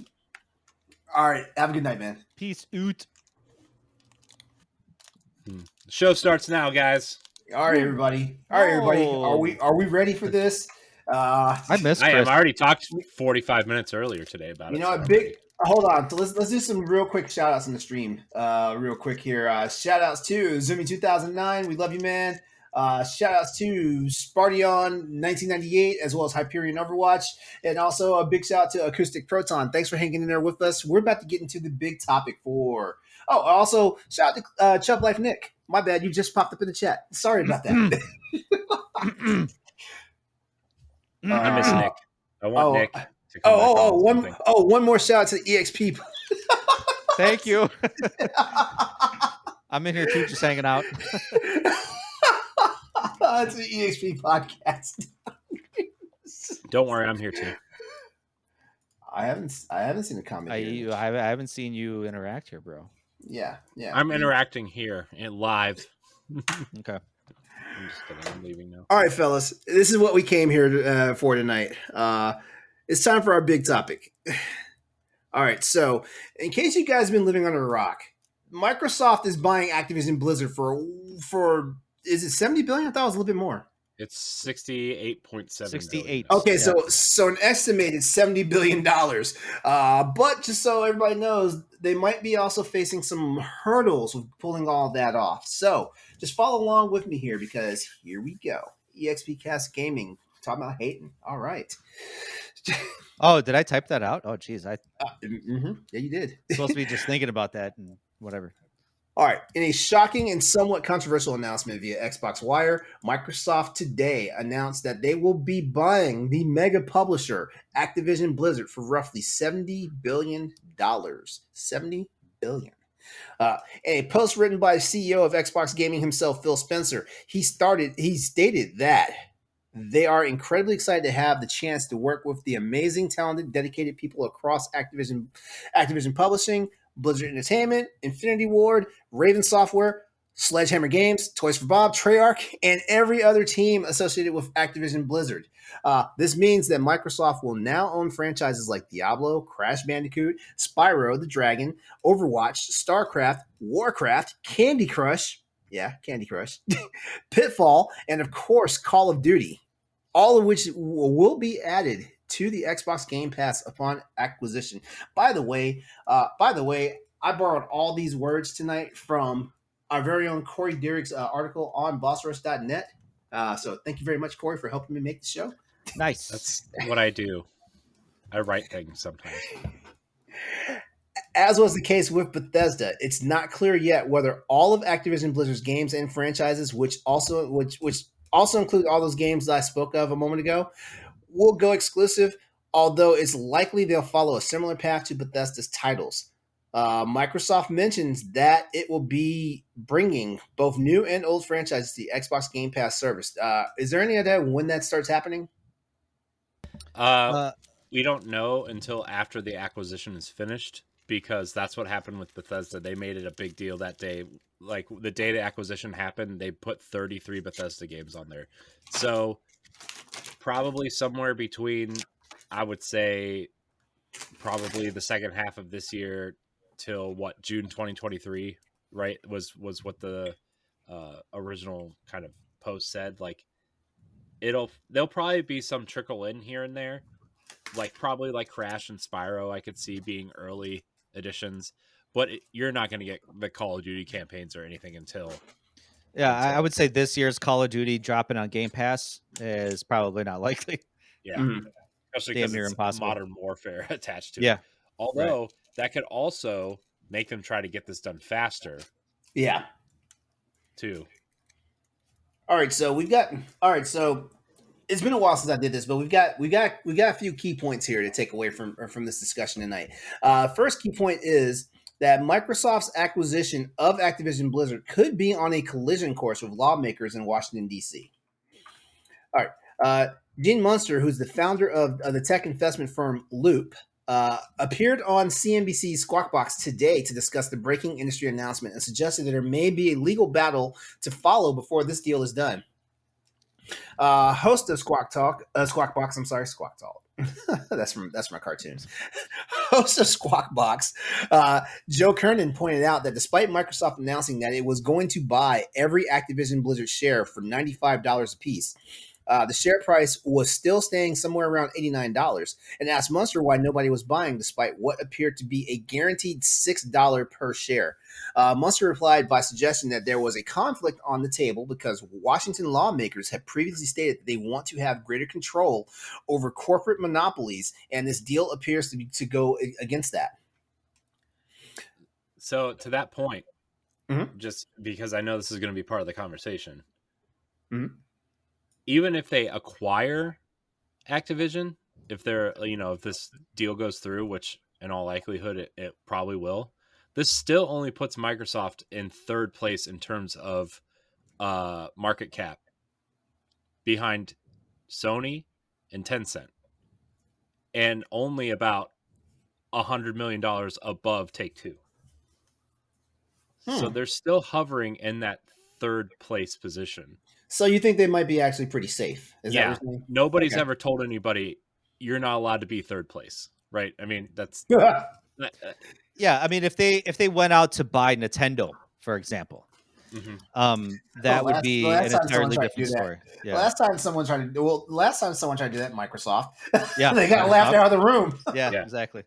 So I mean, I know we recorded an episode earlier today. Me, Corey, and Josh were, we brought up the idea of like, when do we start talking about the fact that this could be like Microsoft could be trying to monopolize the video game industry, and it's kind of a slippery slope because on one hand, you're right, Microsoft is punching up and only getting to third place at this point still, and I think they're starting from way behind and they're trying to catch up, but just because they're pulling a couple big franchises doesn't necessarily mean that they're going to be monopolizing the game industry. It's going to bring a lot of people over to their system because, let's face it, Microsoft isn't buying Activision Blizzard and, having Call of Duty on PlayStation. Like, they're not. So they're saying it right now just to kind of alleviate a little bit of concerns. Well, we don't know if Call of Duty is going to be exclusive or not. They're going to come out more closer to the acquisition date to say, yes, the next Call of Duty is going to be exclusive to Microsoft. Yeah. To put this in perspective, too, they spent, $68 billion. They could have purchased Sega, Capcom, Square Enix, Konami, Ubisoft, Embracer Group, and Bandai Namco for that amount of money in terms of what those companies are worth. And they could have bought Konami. We could have gotten a new Silent Hill. Cowards! I think Sony's gonna make a move to snatch up Konami now. I really think so. I think Sony's gonna be a move, and I think they're gonna do it out of reaction to this. I don't think it's gonna be because they feel like they want to, right? Like that's I was listening to a podcast today and they were talking about how Sony has been making a lot of small kind of purchases and deals and stuff because let's face it, Sony is a microscopic company compared to Microsoft in terms of market value. Like Microsoft's $1 trillion company, and I think that Sony's worth $278 million or something. Something like they're small. They got to be more than that, really. Yeah, no, I mean, like they're Sony's got a huge market and everything that Microsoft doesn't even have. Yeah, like Sony has a Microsoft. Yeah, but they're not, that doesn't make them worth. That doesn't make them worth money though. Yeah, because they're reinvesting all that money back into that brand, whereas Microsoft has all that money in terms of cash. This is a cash deal, by the way. Yeah, this whole deal was a cash deal. It's not like they're giving over stock options or anything like that. It's a full cash deal, which is insane that they can just hand over $70 billion and wipe their asses with the dollars that are left over, right? I mean, can you imagine that boardroom? All of a sudden, like the head of Bobby Kotick is like, $68 billion, and then all of a sudden Phil Spencer's like, goes into his pocket and he's like, sure. Here's $300 million more dollars to get. The way Stoy did that voice just now reminded me of Alfred Ashford from Resident Evil Code Veronica. Honestly, it's funny that you say that because that's exactly where my mind went. Dude, you and I are on another level, man. Yeah, that laugh I pulled straight from when he was shooting at you. When he was shooting at you from the staircase. That's how Bobby Kotick sounds to me. A little piece of shit from Code Veronica. Anyway. All right. What was I saying? I forgot what I was saying now. I'm sorry. No, you were talking about that Microsoft paid $68 billion in cash. Right, dude. Never mind. The moment's passed. I said all those fuckers are Scrooge McDuck in there, All right. Next key topic here from this is Microsoft is potentially absorbing what I like to call a Bureau of Bad Behavior with Activision Blizzard. But potentially, because we don't know what's going to happen. We really don't know what's going to happen. This move will no doubt be controversial as Activision Blizzard and their CEO Bobby Kotick. Is it Kotick or Kotick? I always pronounce it Kotick. I don't know. Kotick, I don't know. Both ways. Yeah. Okay. Nobody knows. Yeah. So the company and their CEO have been accused of allegedly having a hostile and discriminatory work environment with sexist and harassment lawsuits by former employees and even the state of California going on right now. It has been stated that, at least for now, Kotick will remain the CEO of the company, but who knows where that will go, in the next couple of years. They stated that once this deal is through, he's leaving. They're pretty much paying him to leave. We're paying him to leave. Okay. Yeah. And all Activision Blizzard teams will report to CEO of Microsoft Gaming, Phil Spencer. Okay. Now in the chat, still saying Shane, one of Boss vs. Zone. That guy. I want to ask, is Ubisoft next then? It's funny you said that. It's funny you asked that question because, what was it, 2 weeks ago on the Boss vs. podcast, Corey, you, me, and Stephanie were saying, is Microsoft going to snatch up Ubisoft? Well, that was the thought because all their franchises are dying. Well, that too. They announced that subscription service was coming to Xbox. And that was like the Uplay, yeah. Which, honestly, I will probably subscribe to that because I like a lot of Ubisoft games. Yeah, I do too. So, especially I really like their franchises are dying. They're dying. You say that, but Ghost Recon Breakpoint sold 10 million units. So we just got a new. We're getting a new Rainbow Six this week. Yeah. So I mean, I don't know. I'm actually kind of disappointed that Microsoft bought them because anything else they buy is just going to feel like, man, they need to stop buying stuff. We kind of theorized that maybe they would buy Square Enix's Western arm. Or Crystal Dynamics and Eidos Montreal, which would have been a better fit for them personally. Mm-hmm. And another one of Josh's theories was IO Interactive, because they're publishing their next game. They're independent, right? That really made a lot of sense. And Stoy brought up Sega, and that also made a lot of sense because they've got a lot of Sega's got a great foothold in Japan, right? Especially with their Atlas branch with Persona and Shin Megami Tensei and a bunch of the other weird RPGs that nobody else seems to understand. Phantasy Star Online. Yeah. People still play that. Yeah. People do play it. New Genesis is huge on Xbox. It's huge. Yeah. Game Pass gives out free perks every month. Mm-hmm. Mm-hmm. All right. So the last key topic from this conversation is probably going to be the one that stings the most. And that is PlayStation's Call of Duty marketing deal will almost certainly be coming to an end following this. Sony's marketing deal with Call of Duty, which promotes the latest game alongside PS5 and PS4 consoles and gives owners digital goodies on their platforms, will almost certainly come to an end as a result of the $70 billion purchase of the company. Sony has been a key partner for the series since 2014's entry of Call of Duty Advanced Warfare, with Activision partnering with Xbox before then. You know what? I think honestly, this also is the writing on the wall for a lot of stuff that may wind up, happening, revolving Sony's relationship with Activision Blizzard, and the future, going forward, because the Call of Duty deal is definitely going to be coming to an end. But what are we looking at? Are we looking at a future where like all Activision Blizzard titles are no longer on PlayStation? I don't mean to kind of go back, although I just thought of this as you were talking, but going back to the previous topic of like absorbing the Bureau of Bad Behavior.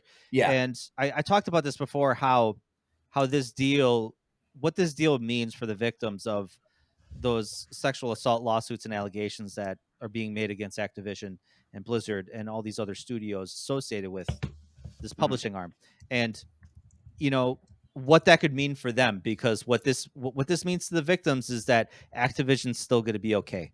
They're not going to hurt. They're not going to be punished. They've already been bought with this basically groundbreaking deal. And it's like, obviously the lawsuits are still going forward, and Microsoft has claimed they're going to handle business because they're going to force their inclusivity that Microsoft is very well known for in their business arm into Activision Blizzard. And there's a lot to be said about putting a sign out front that says under new management. So I kind of just started to think about that, and that, if anything, I hope the victims find a little bit of hope in this, because I don't think Microsoft would have went through this deal if they knew there was nothing to be done. If they knew that they could come, good point. That is a very good point, because they don't want this bad publicity. And everybody knows this. I mean, even layman people know about these, Bill Cosby suites and these like cubicle crawls that they're doing or whatever. It's very well known. So for Microsoft to come in and think they're just going to sweep it under the rug, it's not going to happen that way. So I want the victims to have a little bit of hope that Microsoft is going to come in, put a sign out front to say under new management, because as of June 2023, like Corey said, they're all going to have to answer to Phil Spencer. They're going to have to answer to Microsoft, and Microsoft ain't going to take it. Yeah, I would hope they wouldn't. And one thing I know for sure about Phil Spencer, I don't know a lot about Phil Spencer, but I do know that man doesn't fuck around. No, he doesn't. I mean, like I said, he's a beacon of positivity, and we always joke on Arsenal that he's our Lord and Savior, and we give penance and praise to him every day. God, we don't even do that for Shuhei and Jim Ryan over here. I know you guys just don't have a really cool Messiah like we do. Yeah, but Shuhei got sidelined and Adam Boyce left, so you have no one. Sean Layden got fired. I don't know. Kaz Hirai, man, he was awesome. Kaz Hirai was awesome. Yeah, he retired. Yeah, I know, but like he was, man, that was a sad day when he announced his retirement. I was like, no. Right? Yeah, he was, man. I liked him anyway. So, but I just remember the Ridge Racer 7 dance. One of the E3 keynotes. Yeah. Oh man. Oh, I forgot about that. I'm gonna have to YouTube that. Anyway, but yeah, I want change to happen. I want things to happen. And like I said, and I talked about this before, that Bobby Kotick was the head of this. Was he responsible for it? I don't know, but it's his responsibility to clean this shit up. That is true. That is true. As a matter of fact, as an ex-military guy and a big Star Trek fan, like the way your crew acts is a direct reflection of what type of captain you are. Yeah. Oh yeah, for sure. I mean, and ultimately in the end, everybody goes to the head. Everybody goes to, who's running the culture. If he was adamant from the get-go, that these type of actions and these type of actions are not tolerated, he really sets the cornerstone for it. He sets the stage. The fact that he was complacent for so long, that's his responsibility, and he has to answer for it. Well, I'm gonna play devil's advocate real fast here. And the simple fact is, sometimes the head is not seeing everything, because you have this nice little division of your company called Human Resources, and Human Resources' job is to make sure lawsuits like this don't happen. So when a lawsuit like this does happen, it's because so much shit has happened that it finally got too big for HR to hold back anymore, and this is how it starts and stuff like that. That's the only thing I'm going to say about this. It always like bothers me when I find out that gaming companies have these type of problems, because like in this day and age, has no one learned shit from the Me Too movement, stuff like that? Has no one learned shit from all these civil rights cases that we've had, since the decades from when our parents were kids and stuff like that? Has no one learned any lessons from this shit? So I know for sure Microsoft is going to clean house.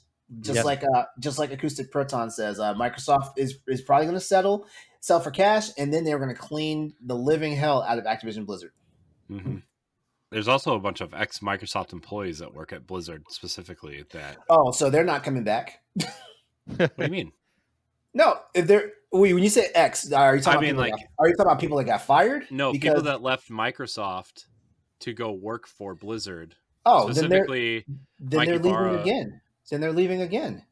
No, they're not leaving. They're staying to help change the culture. Like Rod Ferguson, for example, who spearheaded Gears 4 and 5, left after Gears Tactics came out on PC, I think, to go head up the Diablo team.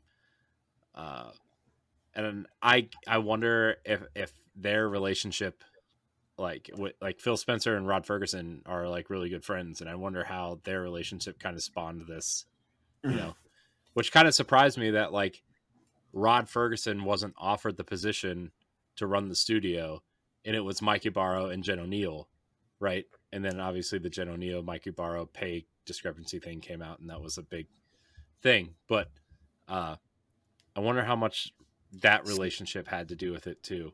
See, maybe that's weird. I didn't know anything about this. Probably because I don't pay that much attention to Xbox news. Yeah. Well, I mean, to be fair, I don't really pay that much attention to PlayStation news. It makes me feel better.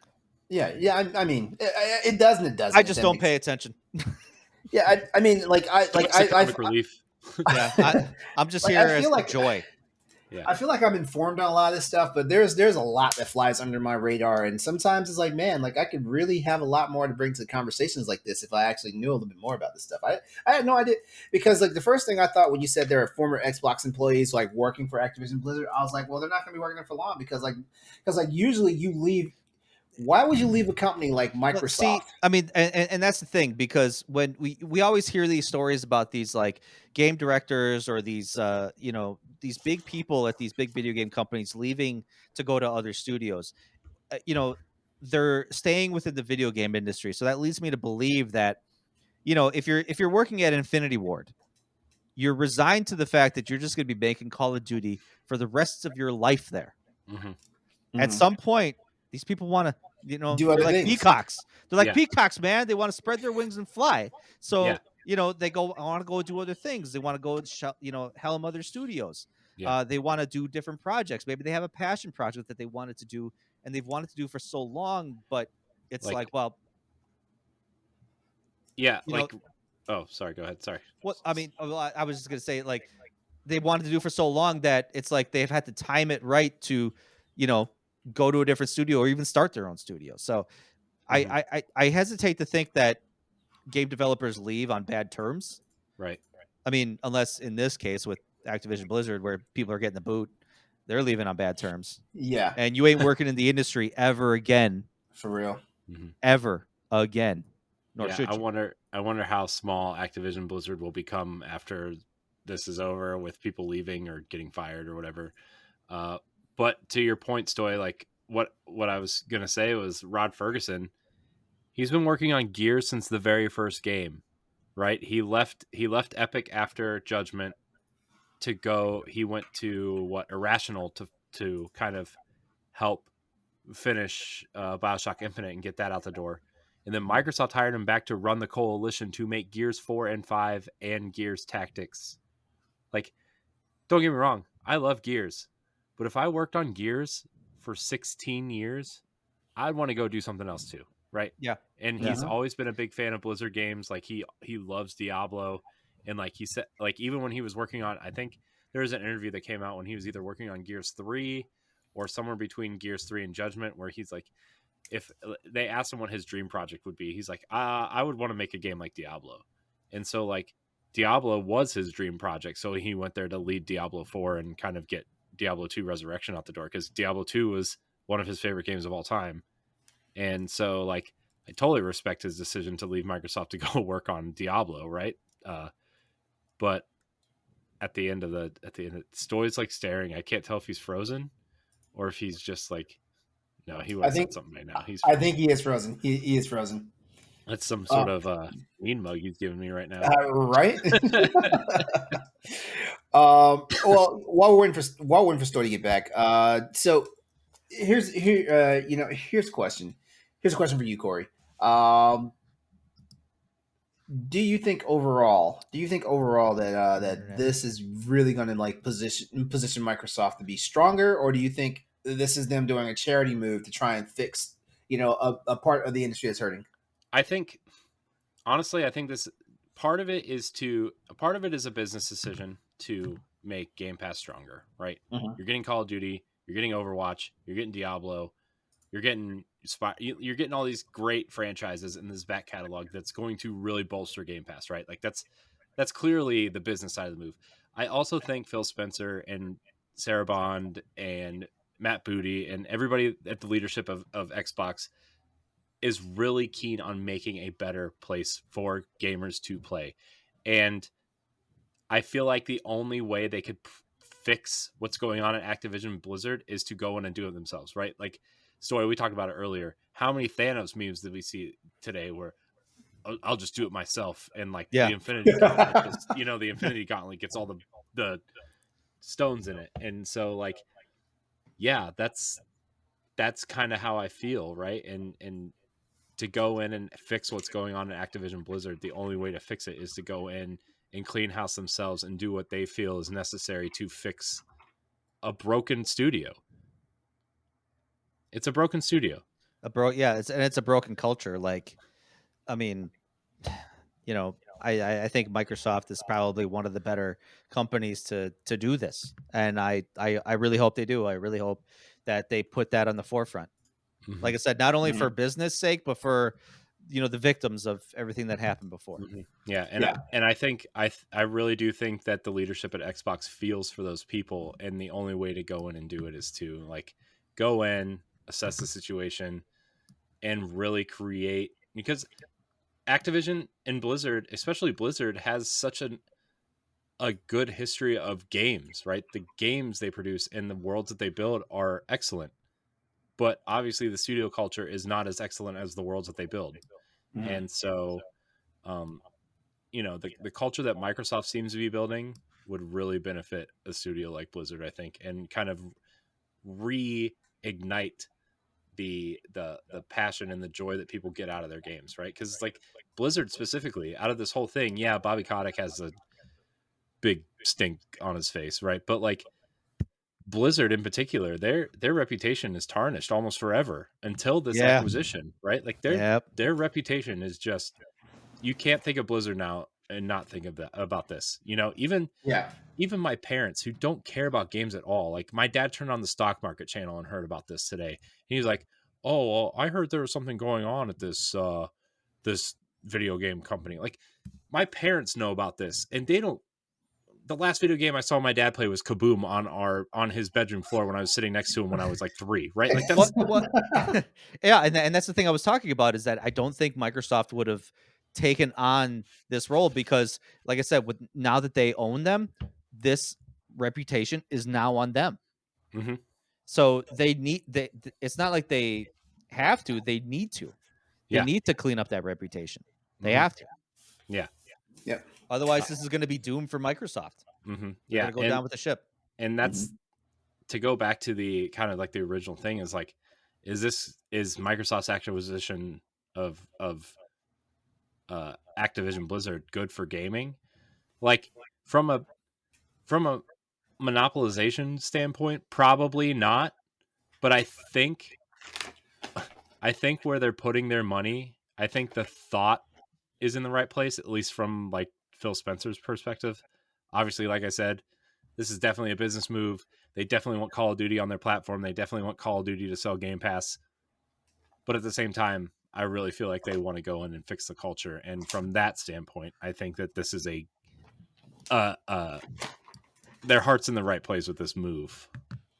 At least. Yeah, I don't feel like this is a greed move. That's why I asked the question to you like that. I don't feel this is a greed move. I still feel like they way overpaid. Like $70 billion. Well, I mean, we're talking about one of the biggest publishers in the world. I get it. And I get like World of Warcraft brings in a lot of money, and I get Call of Duty's the biggest game of the year, and I get Candy Crush is like the biggest mobile game of all time, right? Like I get all that, but like $70 billion is a lot of money. It's a lot of money. Yeah, we thought that Take-Two acquisition of Zynga just last week was big. Whew. Yeah. Me personally, and as a fan of Microsoft, I think Phil Spencer's talk on creating a good ecosystem for video games, this doesn't make sense. Your words are not matching what your actions are, because to me, this is more so locking in all the good treasure and not saving anything for anyone else, because he sees that obviously he has to take care of Microsoft first and foremost. Otherwise, he wouldn't be the now CEO of Microsoft Gaming. He has to look after Microsoft's bottom line first before everything. He could go on interviews, he can go on podcasts and say, I love games. I love it when you play games on other systems, and they'll make a tweet congratulating Sony about something or whatever. Like, that's all great.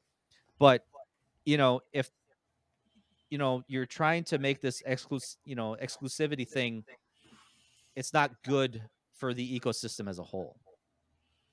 And I don't mind if Microsoft goes and buys another studio here and there, whatever. I didn't mind that. The Bethesda thing was a little bit like, okay, all right, those are big names, but not the biggest names.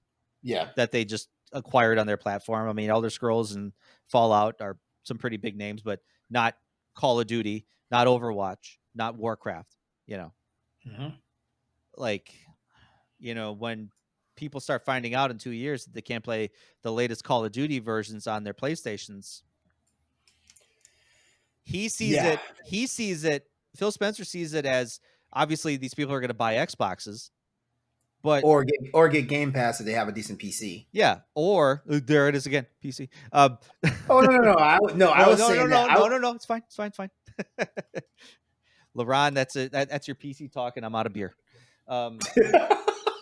So, but this is going to cause people to buy another system, and let's admit, not a lot of people can afford multiple systems like we can. Yeah, there's kids out there, there's young people. Wait, I can afford. I mean, without going yourself into debt, unless you're a PC gamer and you just got money just like lying around your couch. I mean, you could have bought all 3 consoles for the price you paid for that PC, LeRon. True that. Whoa. You could have probably bought a Series S for your living room so your friends could play. What? But ultimately, this, like I said, it's happened. Microsoft can do whatever they want. They got the money. And I'm all for Microsoft going in to fix the culture, but let's also try to kind of say Microsoft just can't play God. I'm glad you said that, because like I think about some of the studios that Microsoft has absorbed over the years, and I mean, like, what the hell are they doing with Rare? What the hell are they doing with Peter Molyneux's Rare doesn't studio? even know what they're doing. Excuse me, sir. Rare has Sea of Thieves and Everwild. What the fuck? What is Everwild? That's the thing. I think we talked about that, because like Rare doesn't even know what Everwild is. Like they keep showing you pictures like, hey, this is a game we're making. What's it called? Everwild. What's it about? What the fuck became of Mistwalker Studio? Mistwalker is making RPGs for iPhones. Mobile games. Son of a bitch. Yeah. I want Lost Odyssey too. What's that game called? What's the game they just made for mobile? It's hold on. I'm gonna find out. Mistwalker, their games. Fantasian is the game they made for Apple Arcade. Never heard of it. Oh my gosh! Dude, one letter off, and Disney would have knocked on their door. Like, hey, dude, it looks so good. Can't do that. I thought about redeeming my 3 months free of Apple Arcade to play this game, but I also love Lost Odyssey and Last Story. So I love Lost Odyssey. Yeah, dude, Lost Odyssey. Did you have a Wii? Yeah, I had a Wii. Oh, well, then you could have played it there. It's really good though. Yeah, it is. Lost Odyssey is really, it's the best Final Fantasy game ever made. The only reason I had the Wii was play Monster Hunter Tri. Monster Hunter Tri was so disappointing. There goes Monster Hunter again. Monster Hunter again. Okay, Microsoft's Activision Blizzard acquisition is expected to close during the company's fiscal year of 2023, which ends next summer. The transaction has been approved by the boards of directors for both Microsoft and Activision Blizzard.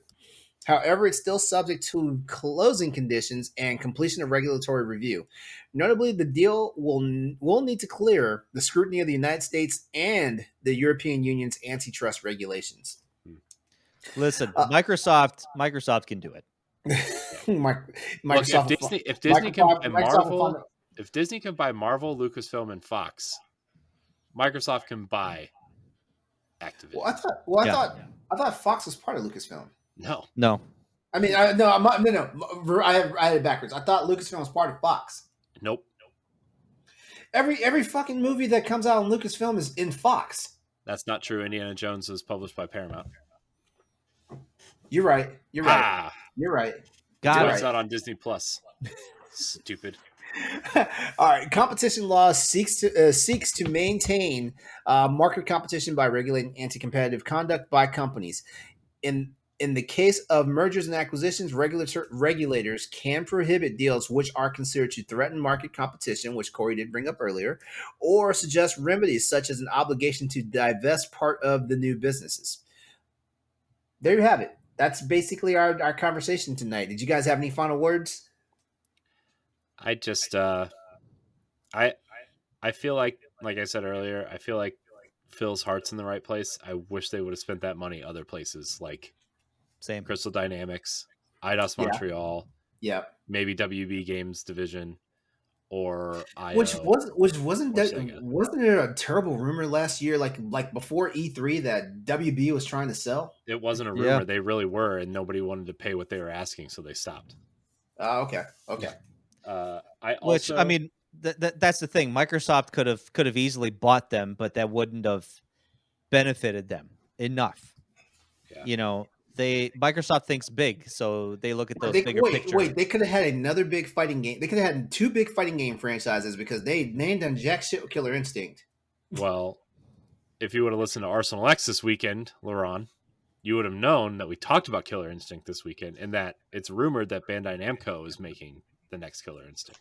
Yeah, Bamkai Nando is coming in there, one of the biggest fighting game studios out there. Yeah. All right. So we've got some questions just to ask the audience real quickly here, because I feel like you guys essentially answered these questions as we talked about them tonight in the topic. Question for you, everybody out there is listening to us. What do you think of this massive deal between Microsoft and Activision Blizzard? Did you guys have a real quick take on that? I think you guys pretty much said everything you want to say on that. Like, yes, like for the most part, it's okay for Microsoft, but and it's semi okay for gaming, I guess. It's good for Microsoft, not good for gamers. Oh, there we go.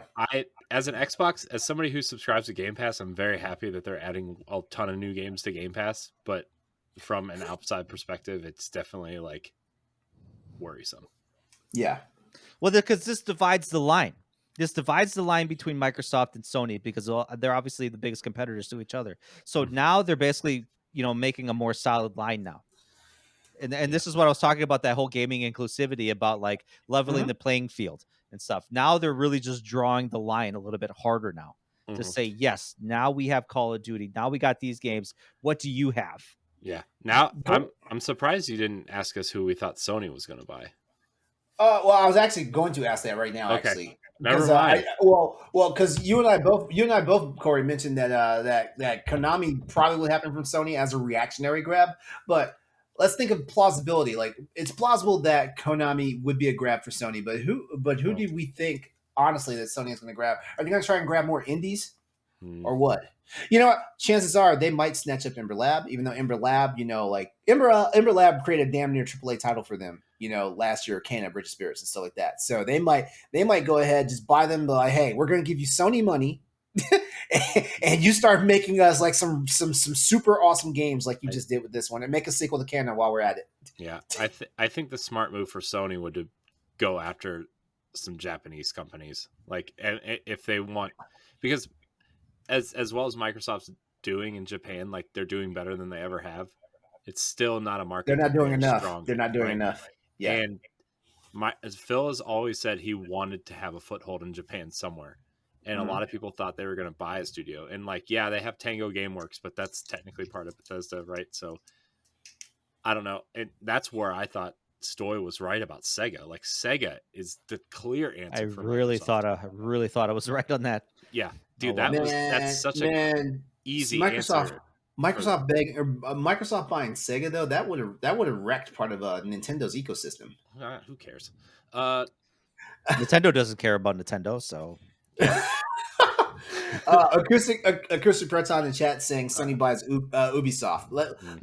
He's saying that jokingly, but let's think about that for a second, because we were talking last week that Ubisoft might be who Microsoft snatches up. But go ahead.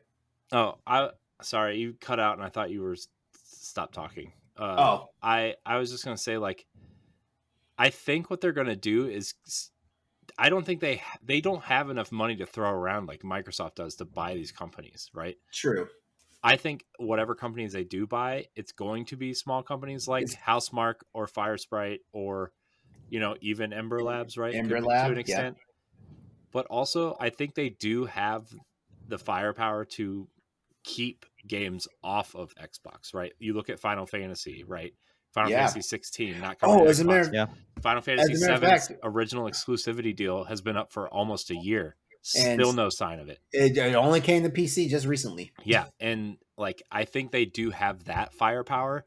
And like, the big rumor right now is that they're making deals with Konami to get to even license out their products of Metal Gear and Silent Hill and Castlevania to stay on PlayStation consoles and keep it off of Xbox. Well, it's funny that you mentioned Square Enix because I saw an article last week and I meant to do a write up for it for BossRush.net, but it looks like Sony and Square Enix are in a nice little partnership that Final Fantasy will always be on PlayStation now, and then other Square Enix titles will find their ways to other platforms, which is fine. Like, I totally respect that decision. Microsoft's doing their part to play ball. Sony needs to do their part to play ball, and they need to do whatever they can. Like, and Sony's on top right now, but a lot of people, especially when they kind of revealed their sales numbers of the new consoles, right, where they didn't exactly say, but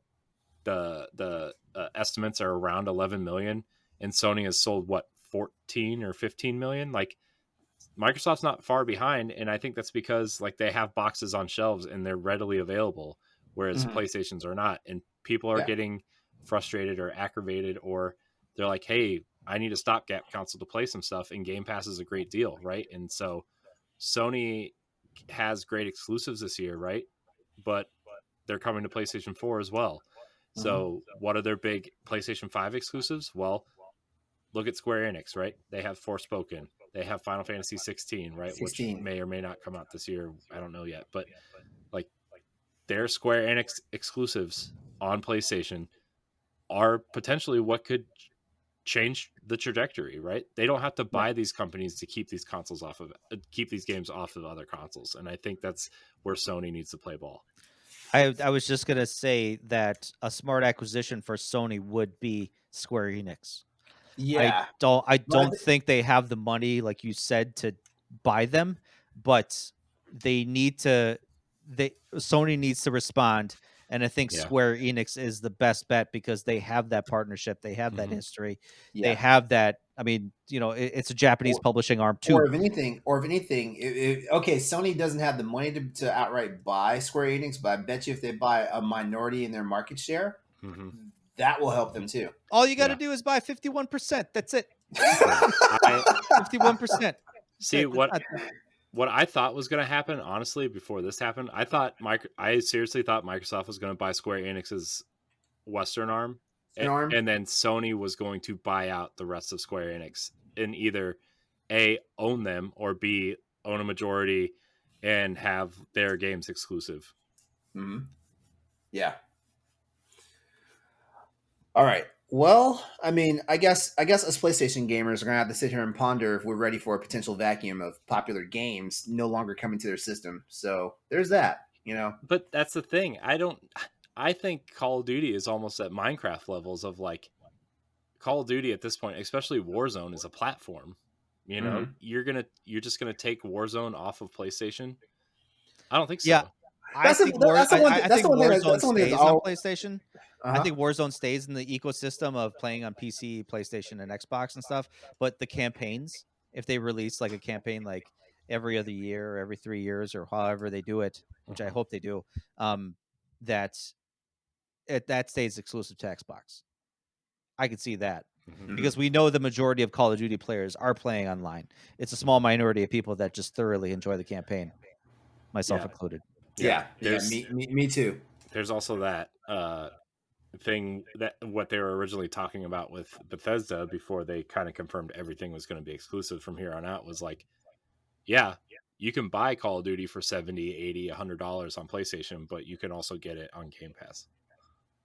Right? Like that's also something they could look at. Yeah, that's right.